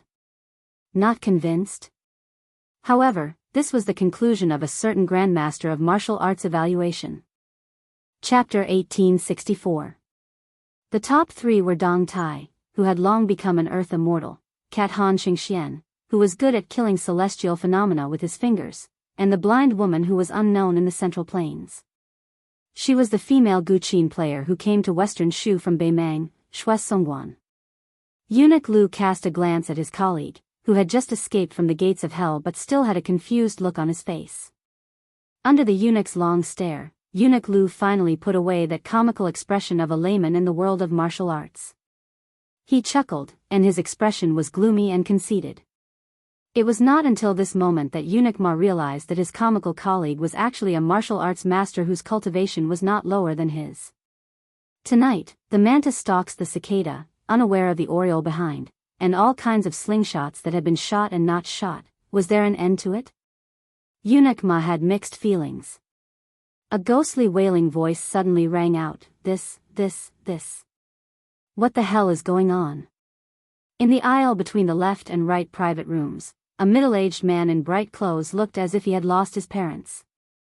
Why are so many people dead? How can our restaurant continue to do business? Then, when he saw the frosty expression on Lu Nerong's face, it was as if his parents had died, followed by his son. His face was full of despair. Head shopkeeper, listen to me. These people killing each other really has nothing to do with me.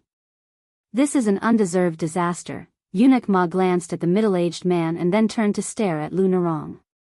He sneered, what a fish dragon gang. Eunuch Song also turned his head while rubbing his neck. He laughed and said, what a fish dragon gang in Bailiang. Lu Nerong's face instantly turned pale. The young minister of offerings beside her was full of anger and murderous intent. Zhao Shanhong, the steel opener, was gloating. He didn't care whether Lu Nerong had received instructions from Mount Qingliang or not. He only knew that after this assassination failed, it didn't matter whether Lu Nerong was innocent or not. The fish dragon gang, which was at the peak of its power in northern Liang Path, would soon usher in a major change of blood. After all, a new emperor would bring in new courtiers. As for whether Lu Nerong would be able to get out of here alive, she would probably have to pray to Buddha and Bodhisattva for protection, right? Lu Nerong didn't explain anything to the 2 great eunuchs of the Directorate of Credentials. She just looked at the second shopkeeper of the restaurant who was crying incessantly. Guoxian, I only ask you one thing. Did you participate in tonight's matter? The middle-aged man named Guoxian was a senior figure in the new Fish Dragon gang. Not to mention Zhao Shanhong, the steel opener, he was even better than the young minister of offerings who joined 2 years ago. However, Guoxian's martial arts were mediocre, but he was good at business management. He took a shortcut and quickly stood out. In the end, he became the second manager of this restaurant in Bayan Town. At that time, in the Fish Dragon gang, this kind of transfer could only be regarded as an exile because Guoxian was one of the few people who were loyal to Lu Nerong. He could drink with the old boss of the Fish Dragon gang from time to time. Guoxian left Lingzhou with his tail between his legs. In the end, it was a microcosm of Lu Nerong's power.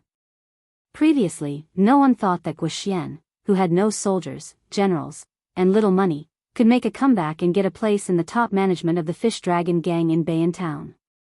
However, Guoxian soon made everyone look at him in a new light. The restaurant and the brothel next door could be so prosperous because of Guoxian. Lu Nerong, who already felt guilty about this person, was happy to see the Fish Dragon gang prosper in Bayan Town. She even intended to promote him to a deacon with real power in the Fish Dragon gang next year. It was not a high position, but it was powerful enough to control half of the Fish Dragon gang's business. Guoxian said with a sobbing tone, "Sect leader Lu, I'm just a weak commoner. Why would I kill someone when I can make a lot of money every day?" The shrewd eunuch Song smiled innocently. "Head shopkeeper, second shopkeeper, are you trying to play the role of the good cop? Isn't it a little too late?" On the street outside the restaurant, the sound of horse hooves could be heard. The murderous aura of the cavalry on the battlefield was completely different from the murderous aura of a grandmaster in Jianghu who could single-handedly defeat a country. However, it also made Jianghu feel like their guts were about to explode. At this moment, a warm and mellow voice with an obvious smile sounded throughout the entire third floor. It was filled with inappropriate teasing. "Eunuch Song, you can't say that. Otherwise, I'll charge you for tonight's green ant wine." The voice was actually right beside Guoxian's ears, but he had no idea why there was someone beside him. He was already full of anger. Now that he was being pushed into the fire pit by this guy with bad intentions, he could not put on a good face. He turned his head and said angrily, "Charge your mother's money. I have the final say on whether the green ant wine will charge or not." Then he saw a handsome young face. Then he saw that this person had his hands hidden in his sleeves and a Baoyang blade hanging from his waist. In the current northern Liangdao, there was no longer any young general who dared to carry a cold saber in private. Not a single one. A hero with such courage was either still in prison or had already been in prison. In Baoyang, apart from the border army and the internal garrison, there were only two kinds of people who were allowed to openly wear cold blades by Mount Qingliang. One was the generals who had made outstanding military contributions but had already retired from the army. The other was the veteran soldiers who were born in the old barracks. These two kinds of people were mostly old people. Otherwise, they were high-ranking officials who were in the prime of their lives and had already transferred to the officialdom. The young man looked at Guoxian with a smile and then looked around. Finally, he smiled and said, "In Baoyang, I have the final say." Chapter 1865. The ordinary guests who came to the restaurant to spend money were all scared witless. For example, the official who squatted under a table and cried bitterly. As a county official, he originally came to Bay and town under the guise of observing the people's situation. He wanted to drink some harmless wine and prepare to go to the bed in the neighboring brothel after sacrificing his internal organs. He wanted to tame 1 or 2 rouge horses at the age of 50. How strong was he to throw away his pen and join the army? After knowing that someone had died, he also knew that it was not good to stay here for long. However, his legs were too weak to walk. Secondly, he was afraid that the group of evil people who killed without blinking would find him an eyesore and directly kill the innocent. At this wine table, the only one who was still sitting in the chair and continuing to drink was the foreign scholar who had almost no place in the yamen this year. As a weak scholar, he even slowly moved the screen away just to broaden his field of vision and take a glance at the bloody battlefield where the Jianghu immortals were fighting. What did it mean to be calm in every big event? That was probably it. However, his absurd action, which showed that he was a famous scholar, undoubtedly caused his colleagues and Bei and town to share a common enemy. Not all of the guests were willing to resign themselves to death.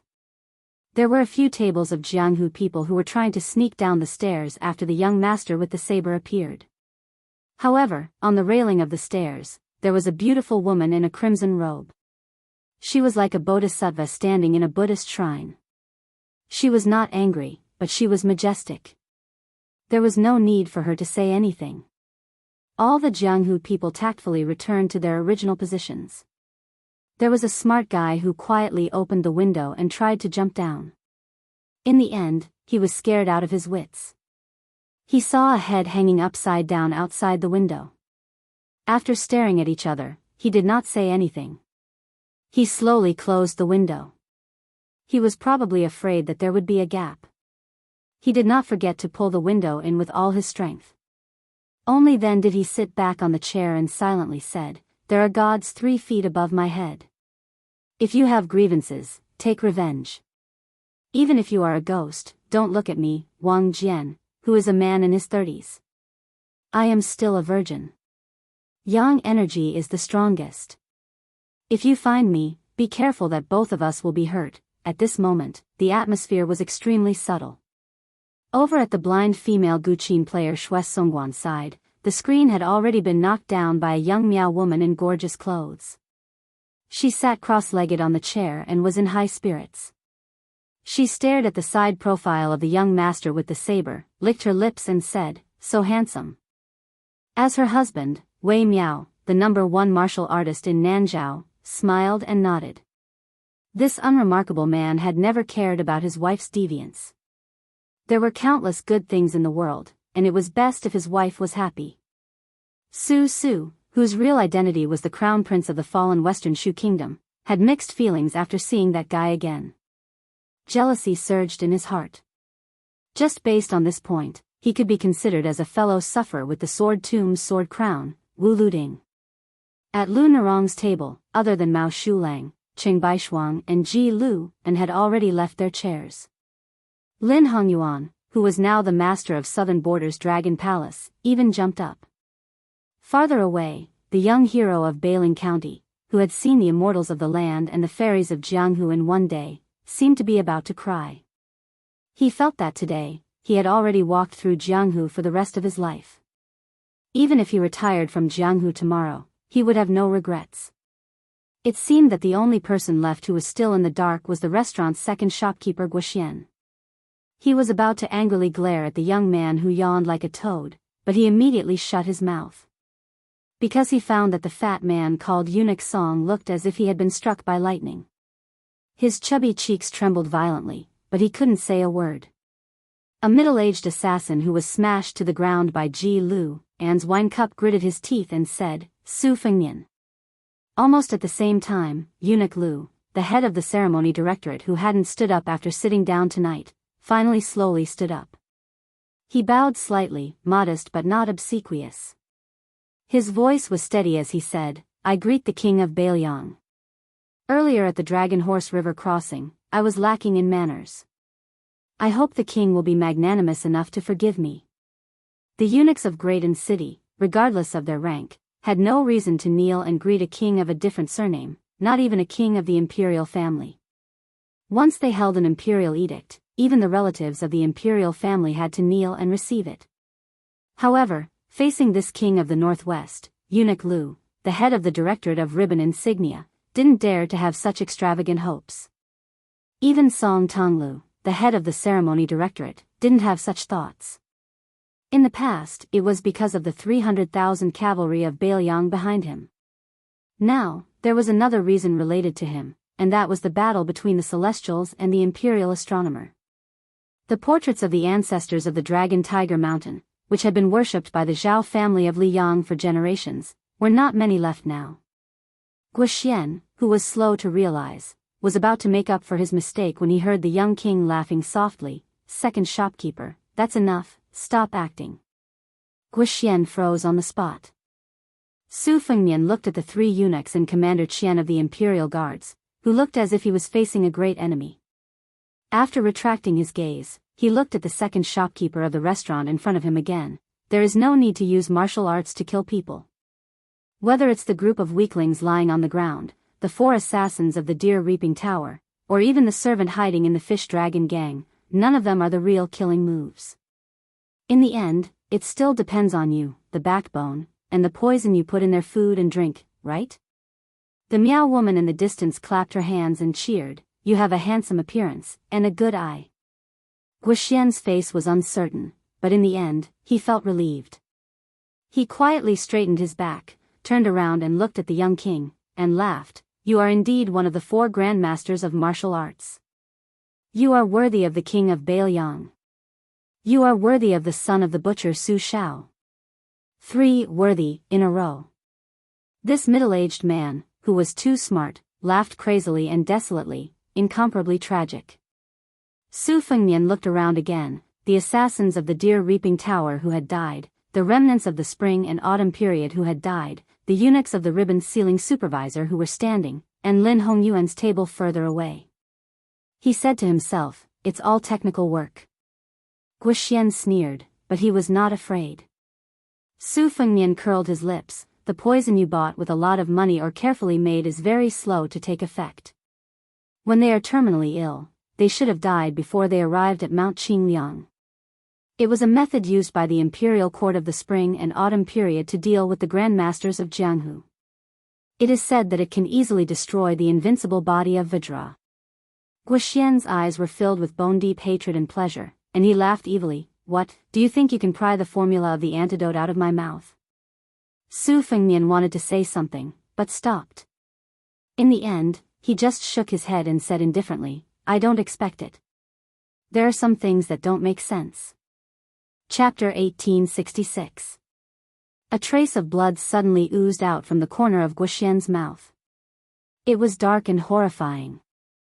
Before he fell to the ground and died, this remnant of the spring and autumn period who painstakingly created this assassination murmured, I, Guoxian Xiang, have lived half of my life.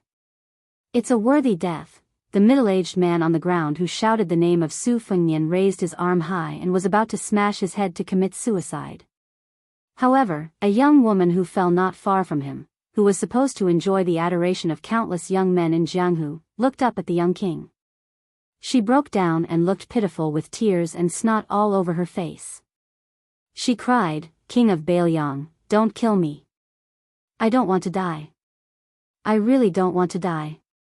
I've sacrificed too much for revenge. I don't owe my family anything. The woman's mournful cry echoed in the restaurant. Perhaps no one realized that this was the only cry in tonight's battle where everyone was fighting for their lives. Some of the remnant of the 8 kingdoms of spring and autumn who regarded Su Shao as the culprit of the fall of the Central Plains chose to die for their country in the face of the tragic situation where the mountains and rivers were destroyed. Therefore, in the capital of Western Shu, there were many people who chose to escape. These people formed Hongjia who ran to the north, and some people who chose to hide. Therefore, in the various Jianghu sects where the dynasties were destroyed, there were many unfamiliar worshippers and young disciples, many rich and powerful families with deep courtyards, many babies in swaddling clothes, and many men and women who seemed to be hurriedly married because of love at first sight. In many temples, academies, and even brothels, there were many more scholarly old men in the former, and many more beautiful women who were clearly graceful like the daughters of noble families in the latter. In the War of Spring and Autumn, Su Shao, the great general of Liyang, killed so many people that the Central Plains was filled with the smoke of war. He killed so many powerful clans of Spring and Autumn who had sat and watched the founding and fall of the previous dynasties become a thing of the past. After that, Su Shao led the Iron Horse in Jianghu from the south to the north and almost killed everyone in Jianghu. However, he still couldn't kill all the people in the sects and clans who hated their country. If you can't get rid of the roots of the weeds, they'll grow again when the spring breeze blows. Therefore, whenever Bailiang and His Royal Highness went out, people would die. The remnants of the spring and autumn period would die, and so would the Whispering Room. In those years, the number of assassins who had launched sneak attacks on Mount Qingliang was even more numerous than the number of carps crossing the river.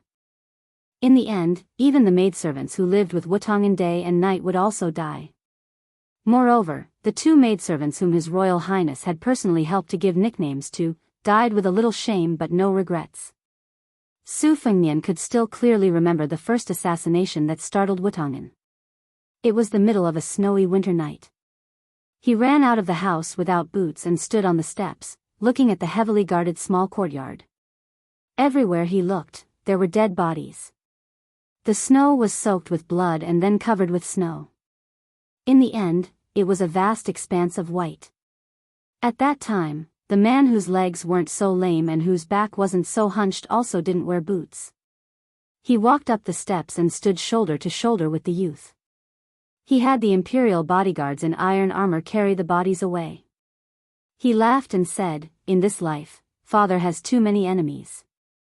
I can't count them all, and I'm too lazy to count them. Son, are you afraid?" The youth didn't know if he was cold or scared, but his teeth chattered. However, he still stubbornly said, "What's there to be afraid of?" At that time, the man whose hair wasn't completely white took off the old mink coat he was wearing and put it on the youth. He laughed loudly and said, "You're a descendant of our old Su family." The youth rolled his eyes. He grabbed the warm mink coat with both hands and quickly ran back to the house. The man who hadn't been called father by his son since the death of his wife turned around and walked down the steps. He strode out of the courtyard. However, as soon as he stepped out of the courtyard, he lost his heroic spirit. He was so cold that he almost jumped. When he caught a glimpse of his adopted son, Yuan Zhuozong, he kicked him without saying anything. The latter was at a loss. The man stared at him and lowered his voice. Two words came out from his teeth: "Take off your boots." Unfortunately, the funny scene couldn't be seen by the youth. At this time, on the third floor, an angry shout interrupted the woman's crying. "Shut up." The woman was suddenly stunned. Then, her heart-wrenching cry turned into a low sob. The middle-aged assassin said sternly to the young woman, "I'm from the Chongshan Song family. We've been loyal for generations. We'll never shame our ancestors." After saying this, the middle-aged man's eyes flashed a complicated look. Finally, he suddenly raised his arm and slapped the woman's forehead. 20 years of living in humiliation, only to die for innocence. This was the only wish of the Song family's man. As for what the younger generation of the family thought, he didn't care. Although the woman could summon up the courage to beg for mercy from the king of Bailiang, she had exhausted all her energy. At this time, she didn't have any courage to resist the anger of the elders of the family. Su Fengnian, who had been gentle, suddenly became furious. The next moment, he appeared in front of the man on the ground and stepped on the head of the man who tried to put justice before family. The assassin, who was killed in an instant, slid several feet away. Su Fengnian took a deep breath and quickly stabilized the qi in his body. Ordinary martial artists did not feel much pressure from the sudden burst of aura. Even Lin Hongyuan only felt a little suffocated. However, Wei Miao, Mao Shulang, Qing Baishuang, Ji Lu, and Shuai Songguan, these 5 martial arts grandmasters, almost simultaneously raised their auras to the peak. The blind female zither player even pressed her hands heavily on the zither strings. Mao Shulang, who had stood up, almost pulled out his saber from its sheath. Su Fengnian looked at the young guardian beside Lu Nerong and nodded. The latter silently stepped forward and made a cryptic gesture. As the young guardian made this gesture, 3 men and women of completely different identities quickly walked out from the 3rd floor. One was a bartender from a neighboring brothel, one was an old waiter with a cotton towel on his shoulder and a wine jug in his hand, and the last was a local of Bailiang who had originally been accompanying a group of new heroes to watch the show. The 4 began to clean up the battlefield together, carrying all the survivors of the spring and autumn period who were still alive down the stairs. No one was interested in whether to drag them out and kill them, or torture them until they were better off dead. If no one recognized the identities of these 4 people by now, then they really had been kicked in the head by a donkey. They were either spies raised by the water whisking room, or men of sacrifice raised by the eagle raising room, or both. The restaurant belonged to the fish dragons, but Lu Nerong had always been an outsider. Su Fengnian turned his head to look at the three eunuchs of the Ribbon Insignia Directorate and said expressionlessly, "Don't worry about the poisoning. Also, when you reach Mount Qingliang, put down the imperial edict and you can return to Great Peace City." Eunuch Lu didn't speak and led the way to the stairs. But when he passed by the young king, he intentionally or unintentionally slowed down, his eyes full of questions. When the head eunuch of the Ribbon Insignia Directorate brushed past him, Su Fengnian whispered as if he was speaking in riddles, "Tell him, she's fine." Eunuch Lu looked straight ahead, but bent his waist slightly and then sped up. Chapter 1867. After the group of powerful but slightly embarrassed eunuchs left, Su Fengnian walked to Lu Nerong's table. Before he sat down, he waved at Su Su and the others and said with a smile, "Shortcake, Miss Shui, and Uncle Qi, come and sit here. The more people, the merrier." Su Fengnian was the first to sit down. Lin Hongyuan, Mao Shulang, Qing Baishuang, Ji Lu and Lu Nerong, Zhao Shanhong, and another old consecrator from Fish Dragon Gang. In addition, Su Su, Shui Songguan, the swordsmith surnamed Shi who once gave Su Fengnian the famous sword Spring and Autumn, and Wei Miao, a woman from Miaojiang. The woman in a vermilion gown was naturally Su Ying, and the female ghost who hung upside down outside the window to bask in the moonlight was obviously Miss Hehe, Jia Jia. Both of them had just arrived at Bay and town tonight. The reason was simple, it was boring to stay in Mount Qingliang. Su Wisheng was also worried about Su Fengnian, so he asked them to bring them here. A table could only fit 9 chairs at most, but there were so many chairs here. Naturally, it was impossible for everyone to have a seat. Fortunately, Su Ying and Miss Hehe did not care to sit on the chairs at all. The two of them rushed to a screen not far away that had been spared from the disaster. Su Ying stood while the girl squatted. The latter gnawed on a roast chicken that she had stolen from somewhere and spat out bones all over the floor in just a few bites. Then, she wiped her greasy hands on Su Ying's red robe. Su Ying smiled happily. After Su Fengnian, it was actually Su Su, who could be defeated by anyone with a single hand, who moved a chair over and sat down first. Zhao Shanhong was the first to kneel down. With both hands on the floor, he said to the young vassal king in a trembling voice, "Zhao Shanhong from Fish Dragon Gang greets the prince." This #1 expert of the underworld in Ji Bei was beaten up like a stray dog by the mad dog Yuan Tingshan, and that was the reason why he came to the Fish Dragon Gang to live under someone else's roof. If his memory served him correctly, this young vassal king had once beaten the arrogant mad dog Yuan to death in front of Gu Jiantang, the great pillar of Great Peace City. For Zhao Shanhong, who believed that the fist was the law, he sincerely thought that kneeling down in front of the leader of the Bailiang cavalry was the blessing of his previous life. Su nodded, "Get up."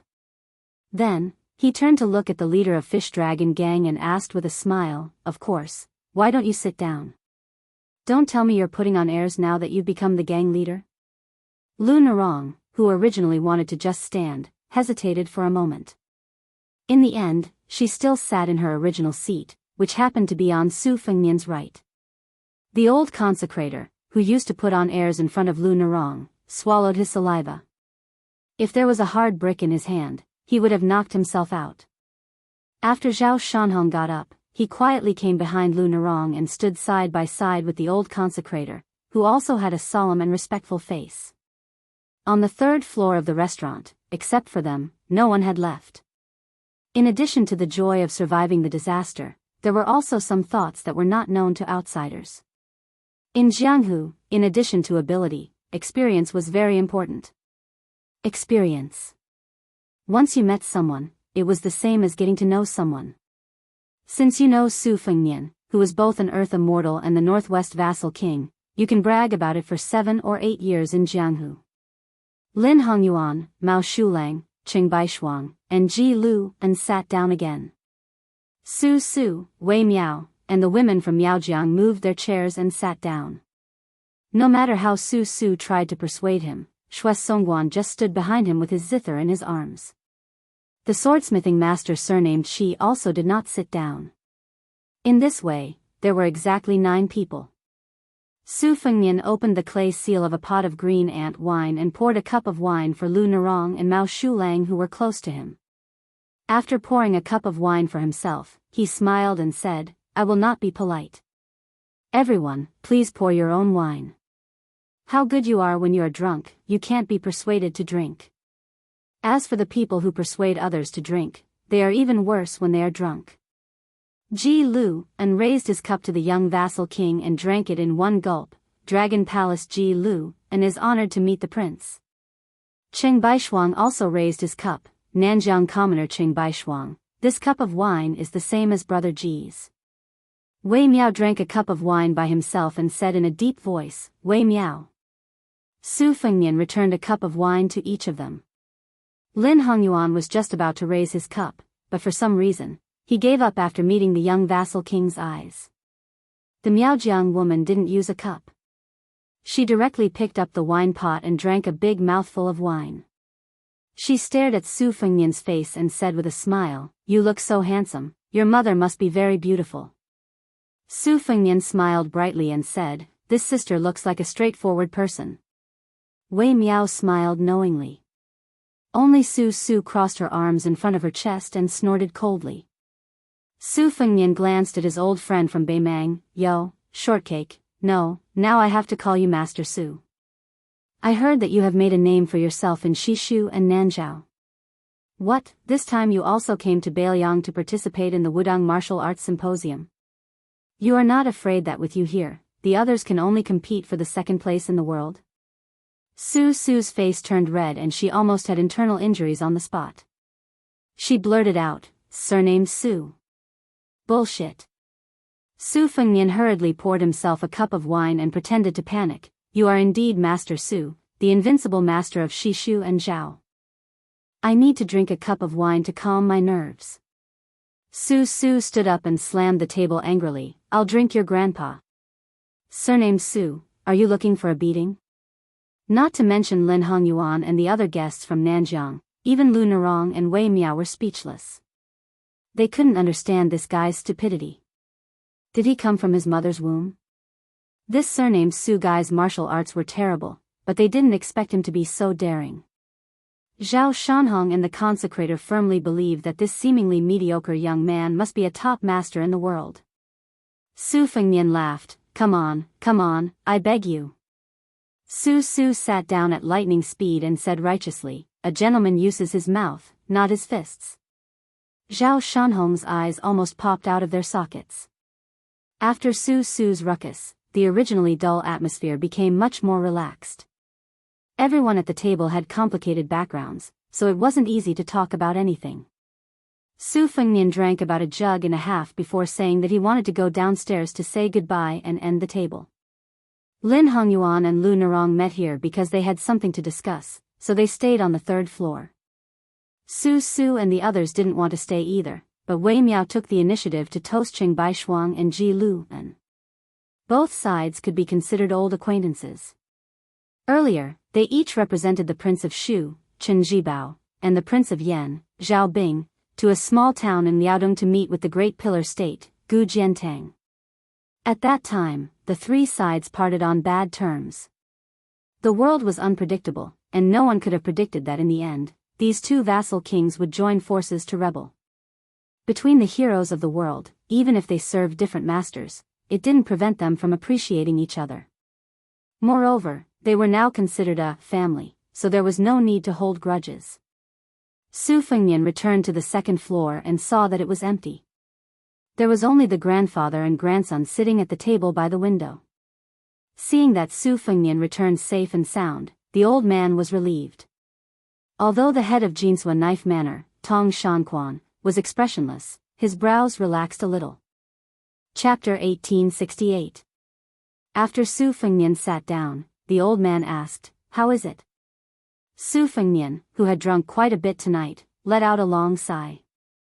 Other than the smell of alcohol, he was also depressed. He smiled and said, "It's fine now. When we're outside, we have to rely on our friends. Although there's a lot of commotion upstairs, my friends can handle it." She wasn't a young virgin, but she was a young saber master. She frowned again and said in a low voice, "Just now, there was someone with a particularly strong aura. He's at least a heavenly phenomenon expert." The old man said unhappily, "It must be that way, meow." After that fellow joined the king of Shu, he became even more confident. Instead of being a master of the pugilistic world, he chose to be an official's lackey. I must have been blind to think that he was a real man a few years ago. Su Fengnian didn't say a word about this. In an instant, Tong Shanquan had already stood up. Her left hand pressed on the hilt of a long saber on her right waist. The saber was unsheathed by an inch. However, it was unknown whether the saber she was holding was a martial virtue or a heavenly treasure. Su Fengnian was helpless. The three of them were near the window. At this moment, two heads were hanging upside down, staring at the three of them. Su Fengnian rubbed his forehead and smiled bitterly. "Manor Lord Tong, don't misunderstand. They're my family." The old man surnamed Tong was dumbstruck. He looked at Brother Su, then at the two heads outside the window. Even with Tong Shanquan's unwavering determination, his mouth was slightly agape. From this, it could be seen that Su Ying and Miss He weren't very well received, especially at night. Jia Jia chuckled 3 times, curled his lips, and disappeared in a flash. Su Ying followed suit and chuckled 3 times before disappearing as well. The atmosphere was awkward. No one spoke. Fortunately, Su and the others came down from the 3rd floor. Su clicked her tongue and said, "Yo, Su, you're spending time with a stranger again. How busy?" Then, Su raised her voice and said sincerely to Tong Shanquan, "Miss, please ignore that pervert. He already has 3 wives and 4 concubines. Even his children can climb trees and dig out bird nests." Su Fengnian laughed angrily, "Scram." Su gave him a thumbs up. "You teach me first." Su Fengnian pretended to get up, but Su simply ran away like a wisp of smoke. Wei Miao and the Miaojiang woman came downstairs after Su, Shui Songguan, and the swordsmith. The old man with the surname Tong turned his head and snorted coldly. This made Wei Miao, who wanted to greet the old man, continue to go downstairs. However, the Miaojiang woman with the enchanting figure threw a wink at Su Fengnian and did not forget to give him a thumbs up. The old man, who hadn't drunk a single drop of wine since Su Fengnian had entered the building, subconsciously reached out to pick up the wine jug. He shook it a little, but it was empty. After putting down the jug, he said unhappily, "Young Master Su, why don't you tell this old man everything? Tell me straight." Su Fengnian said seriously, "How about I drink 2 more jugs with you? Otherwise, I'm afraid I won't be able to drink anymore." The old man's face darkened. "I'm not drinking." Su Fengnian continued, "According to the restaurant's rules, if someone can drink 6 jugs of green ant wine in a day, they won't even charge for the food. I'll drink 1.5 jugs." The old man was indeed experienced. He immediately said decisively, "Then drink." This time, it was Tong Shanquan who rubbed his forehead. There were no more waiters on the 2nd floor. So, Su Fengnian had to personally go to the counter and rummage through the cabinets to get the 2 jugs of wine. He also got 2 plates of peanuts. He held the jug between his arms and held the plates with both hands. The only thing missing was a white cotton towel on his shoulders. When Tong Shanquan saw him like this, he asked in a low voice, "Grandpa, can this be that person?" At that time, the old man was just casually talking nonsense to his granddaughter. The corners of his mouth twitched, but he didn't say anything. Drinking was drinking, but silence was silence. Su Fengnian was bored to death. He would occasionally point at the table. After drinking 2 jugs of wine, the old man stood up shakily and said calmly, "I'm leaving." Su Fengnian nodded. "Then I won't see you out." The old man waved his hand and strode away. Su Fengnian looked at Tong Shanquan's back as he walked further and further away. He asked with a smile, "May I ask Miss Tong, which one is the 6th most famous blade in the world?" Tong Shanquan stopped in his tracks. His right hand gently touched the hilt of a long blade at his waist. Su Fengnian said slowly, a sharp blade cuts through the water. The blade doesn't damage the blade, and the water doesn't leave a trace. Tong Shanquan said the same thing when he met Su Fengnian before. Thank you. The autumn of the third year of Xiangfu was particularly eventful. The king of Yanqi, Zhao Bing, and the king of Shu, Chen Jibao, raised their troops together. Half of the territory south of Guangling River fell. The Liang imperial court had no choice but to let Lu Xingxiang and Wu Zhongshuan lead troops south again. The assistant minister of the Ministry of War, Su Gong, replaced Kai Nan, who had resigned due to illness. He was in charge of controlling the northern border army between Beiliang and the two Liao provinces. The imperial court conferred the king of Beiliang, Su Fengnian, as the pillar of the state. At the same time, he also conferred posthumous titles to Lu Jinu, Wang Lingbao, and all the heroes who died outside the Great Pass. He also made an exception and set up 2 deputy Jingshi and Jidushi in Beiliang. The former Liangzhou provincial governor, Lu Dongjiang, became the number 2 civil official in Beiliang. Su Beiji and Yang Xinxing were both deputy Jidushi. In the Battle of Miyun Pass, Chao Wei and an originally unknown general surnamed Xia annihilated Zhong Tan's cavalry. Only Xia Zhoubo and Zhong Tan led a dozen or so Zhong family elite cavalry to break out of the encirclement.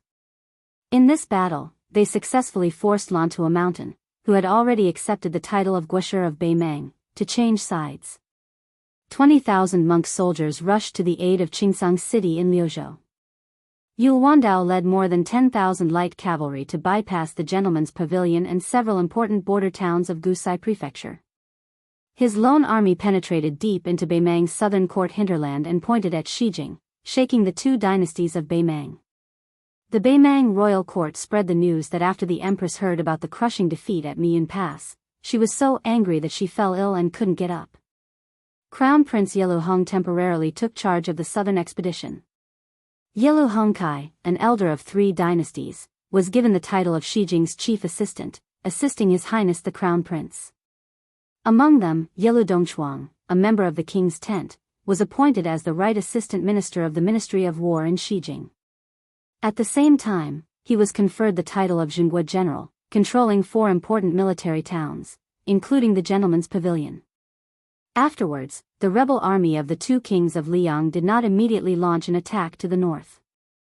Instead, they quickly nibbled away the vast territory south of the Guangling River. But just when the entire Liang officialdom and army mistakenly thought that the king of Yan was going to establish himself as the emperor, the Central Plains ushered in a huge and far-reaching shock. It was rumored that the 2 kings of Liang were going to raise the king of Jing'an, Zhao Sun, to the throne because of his loyalty to the orthodox Zhao family. The eyes and thoughts of the world were all focused on this series of shocking changes. Among them, the crown prince of Yanji, Zhao Zhu, was still calm and collected. He also did not pay attention to the small place in Liangzhou called Bei'an Town. On that night, behind the thick smell of blood, there was real blood. The real blood, there was no blood. On the contrary, it was the warmth of the past, the life and death of the past. On the second floor of a big restaurant, Su Fengnian sat alone on a bench, closing his eyes and taking a nap. When Su Fengnian opened his eyes, Lu Nerong was standing alone at the table. Seeing that she was not the woman he expected, the young king was relieved. Even if he was destined to meet the other woman, it was always good to meet her a little later. This was like His Royal Highness who had returned from traveling Jianghu. He knew that Su Shao was starting to grow old, but it was better to be slower. Chapter 1869. Looking at the leader of the fish dragons, Su Fengnian said softly, "Sit down." Lu Nerong nodded and sat opposite him. Su Fengnian asked with a smile, "Do you feel tired?" Lu Nerong smiled. She looked tired, but her eyes were bright. "Probably a little more relaxed than you." Su Fengnian poured a glass of wine for Lu Nerong and joked, "I won't persuade you to drink. You're really casual. It's not appropriate for a man and a woman to get drunk." Lu Nerong dismissed it with a smile. She didn't pretend to drink it all in one gulp. She just took a small sip. When the meaning was there, the meaning was there. Su Fengnian didn't drink. Instead, he put his hands in his sleeves and said slowly, hot, annoyed, and cool, but only in the state of mind. Therefore, there is no cold or heat in the Buddhist land, and the immortal city is like the three springs. It's just that we are mortals after all, and it's difficult for us to reach this state. Even if we do, it may not last long. In the end, there are two kinds of people in the world who live the easiest lives. One is the really generous people. Some people scold the old and clumsy, but the old and clumsy only say yes. Some people beat the old and clumsy, but the old and clumsy just fall asleep. The other kind is the really petty people. They will seek revenge for the smallest grievance. They pay attention to kindness and hatred, and they can even repay kindness with evil with good conscience. The former only cares about retreating, while the latter only cares about climbing up. Lu Narong asked, "What about you?" Su Fengnian grinned and said, "Of course I'm the former of the latter. I'm not a good person, and I can't be a good hypocrite. I can't rely on either side. So I'm very depressed at the moment." Lu Narong was not amused. Instead, she lowered her head and said in a low voice, "The fish dragons." Su Fengnian interrupted her and said, "Do you know why I want you to be the leader of the fish dragons? You may think that I need an additional source of soldiers, or that I've been coveting your beauty for a long time." Lu Narong, who didn't know whether to laugh or cry, looked up and found that his expression was actually very serious. Su Fengnian said calmly, "None of them. My original idea was very simple. I felt that the Jianghu of Bailiang needed one or two heroines like the one I had envisioned when I was young. It didn't matter whether she was good at martial arts or not, but she was full of righteousness. She was in high spirits and could pass judgment on the world. She was born with a chivalrous heart and was willing to lend a helping hand when she saw injustice. Then I looked around and found a girl called Lu Narong from a small gang. She also happened to like the Jianghu and had gone through thick and thin with me." Lu Narong suddenly smiled. "I believe you." Su Fengnian teased, "Because you're stupid, you believe whatever others say." Lu Narong laughed at herself and did not deny it. At this moment, Su Fengnian realized that she was really tired. If it had been the Lu Narong who escorted Bei Meng back then, she would have been at loggerheads with him. Even if she felt guilty, she liked to talk back. Su Fengnian said, "I will find someone to replace you as the leader of the fish dragons. Please apologize to the old leader for me. After all, the fish dragons is his life's work." Lu Narong nodded. She seemed to be a completely different person. She asked curiously, "What's going on tonight? Can you tell me?" River crossing dragon, Great Lake flood dragon, wild mountain python, cave snake, and pond carp. I feel like I've gathered all of them. Su Fengnian smiled and said, "Why can't I tell you? When I was still the heir of Bailiang, there weren't many fools who were willing to go to Mount Qingliang to seek trouble. After I became a prince and a martial arts grandmaster, the majority of the spring and autumn period survivors who hid in Bailiang were close to despair and gave up. Since they couldn't go to Mount Qingliang to assassinate me and couldn't throw away their lives in vain under the watchful eyes of the cavalry outside the pass, what could they do? They could only resentfully wait for death.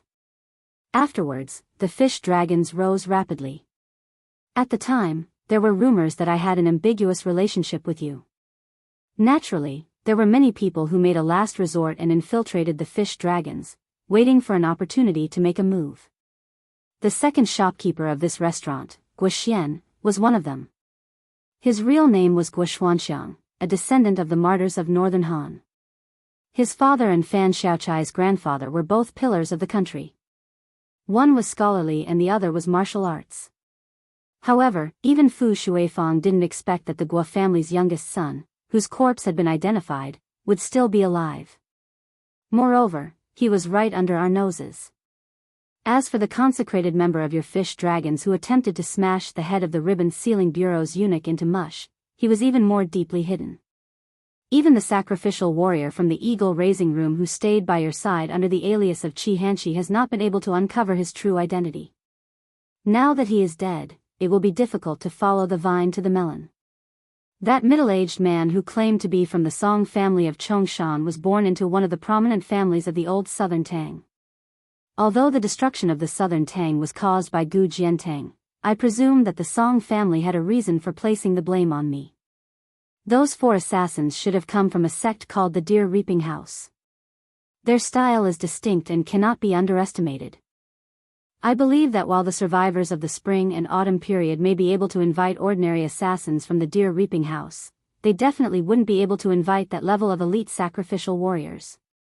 Therefore, it's hard to say how deep the secret behind this is, but it's definitely not shallow. At this point, Su Fengnian smiled faintly, as if he had noticed that there were still some peanuts left on the plate. He took one out of his sleeve and tossed it into his mouth.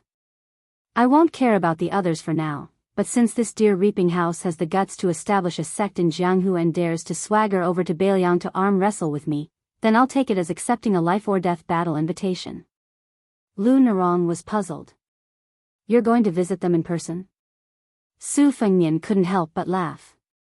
The Battle of Liangmang is imminent, why would I go to the Central Plains? However, back then, the Wu family's sword mound sent hundreds of cavalry and swords to Liangmang, and they were all under my command. Not all of the swordsmen were willing to die outside the pass. Moreover, many of them wanted to return to their homeland. There were about 20 of them. Originally, I wanted them to symbolically go to the gourd mouth of Yuzhou to kill once or twice. Each of them could kill 100 enemies, and that would be a way out for both sides. Now. Lu Narong also bent over to pick up a peanut and put it into her mouth.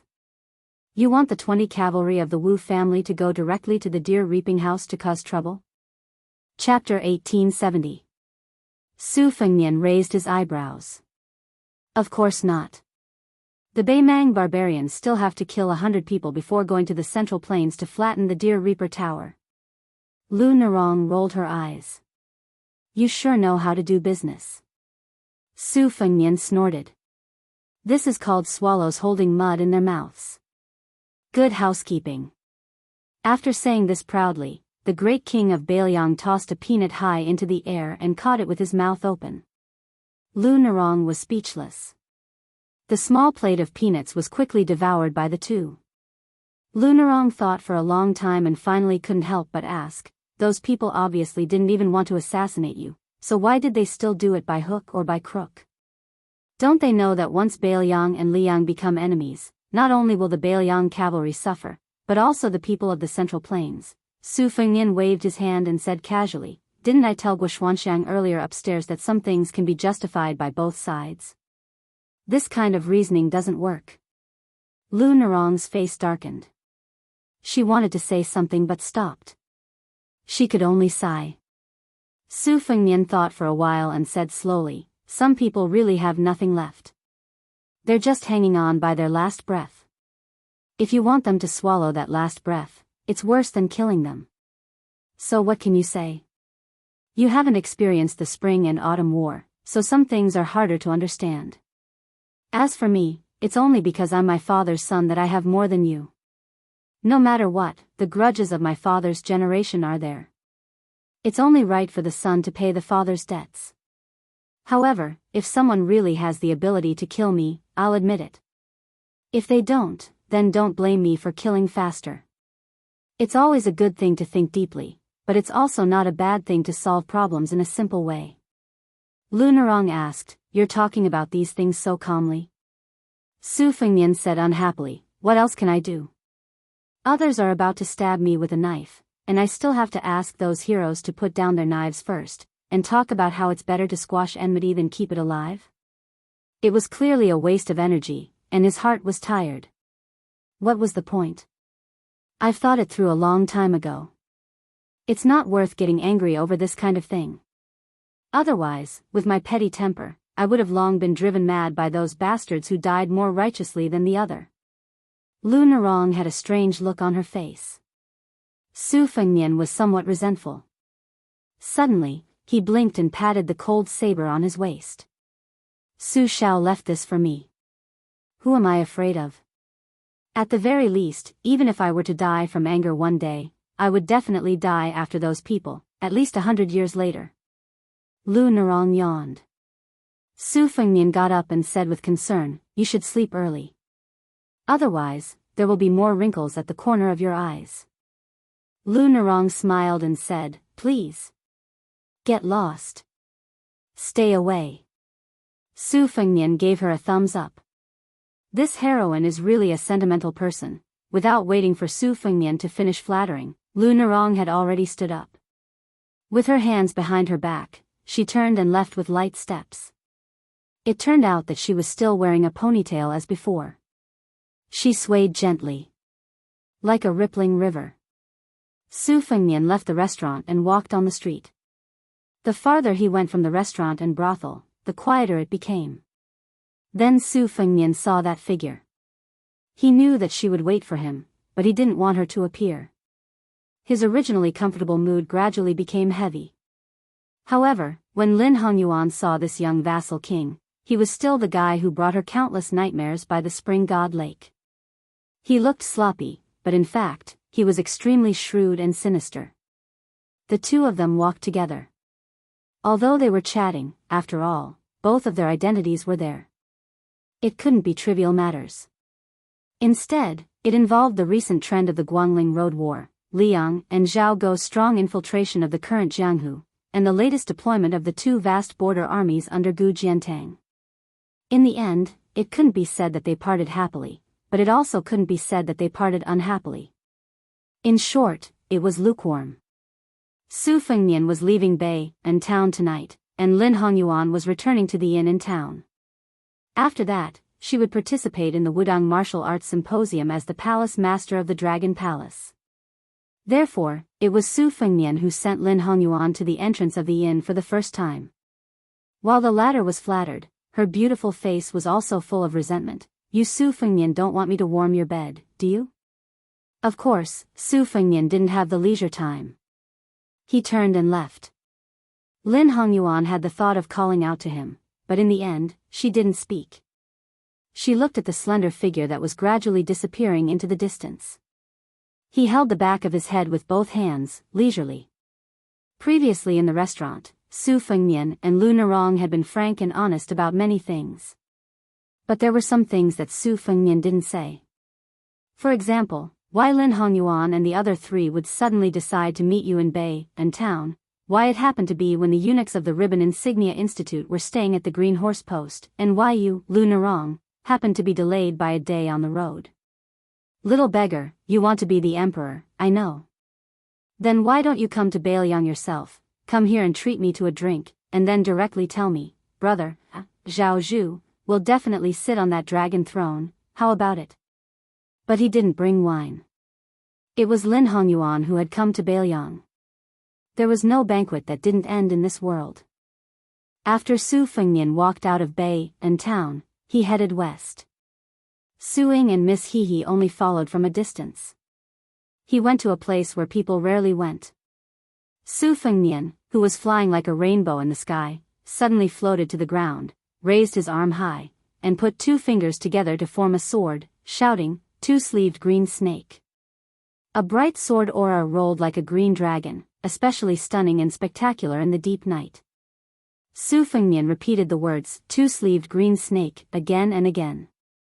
So between Bay and town and Liangzhou city, between heaven and earth, there were endless green rainbows. Sword aura rushed to the sky. "I have a sword that burns the sun and spits out clouds, swallows the river and the moon. I have a sword that opens the earth with chi, and shakes the heavens. I have a sword that destroys mountains and shakes cities, and thousands of soldiers flee." When Su Fengnian approached Liangzhou city, the sweaty young king lay on the ground, panting desperately. Su Fengnian looked at the sky with all his might and grinned, "Without wine and beauties, I don't want to come to this world. Without fast sword friends, I don't want to stay in this Jianghu." "Old man wearing a sheepskin coat, you said it well.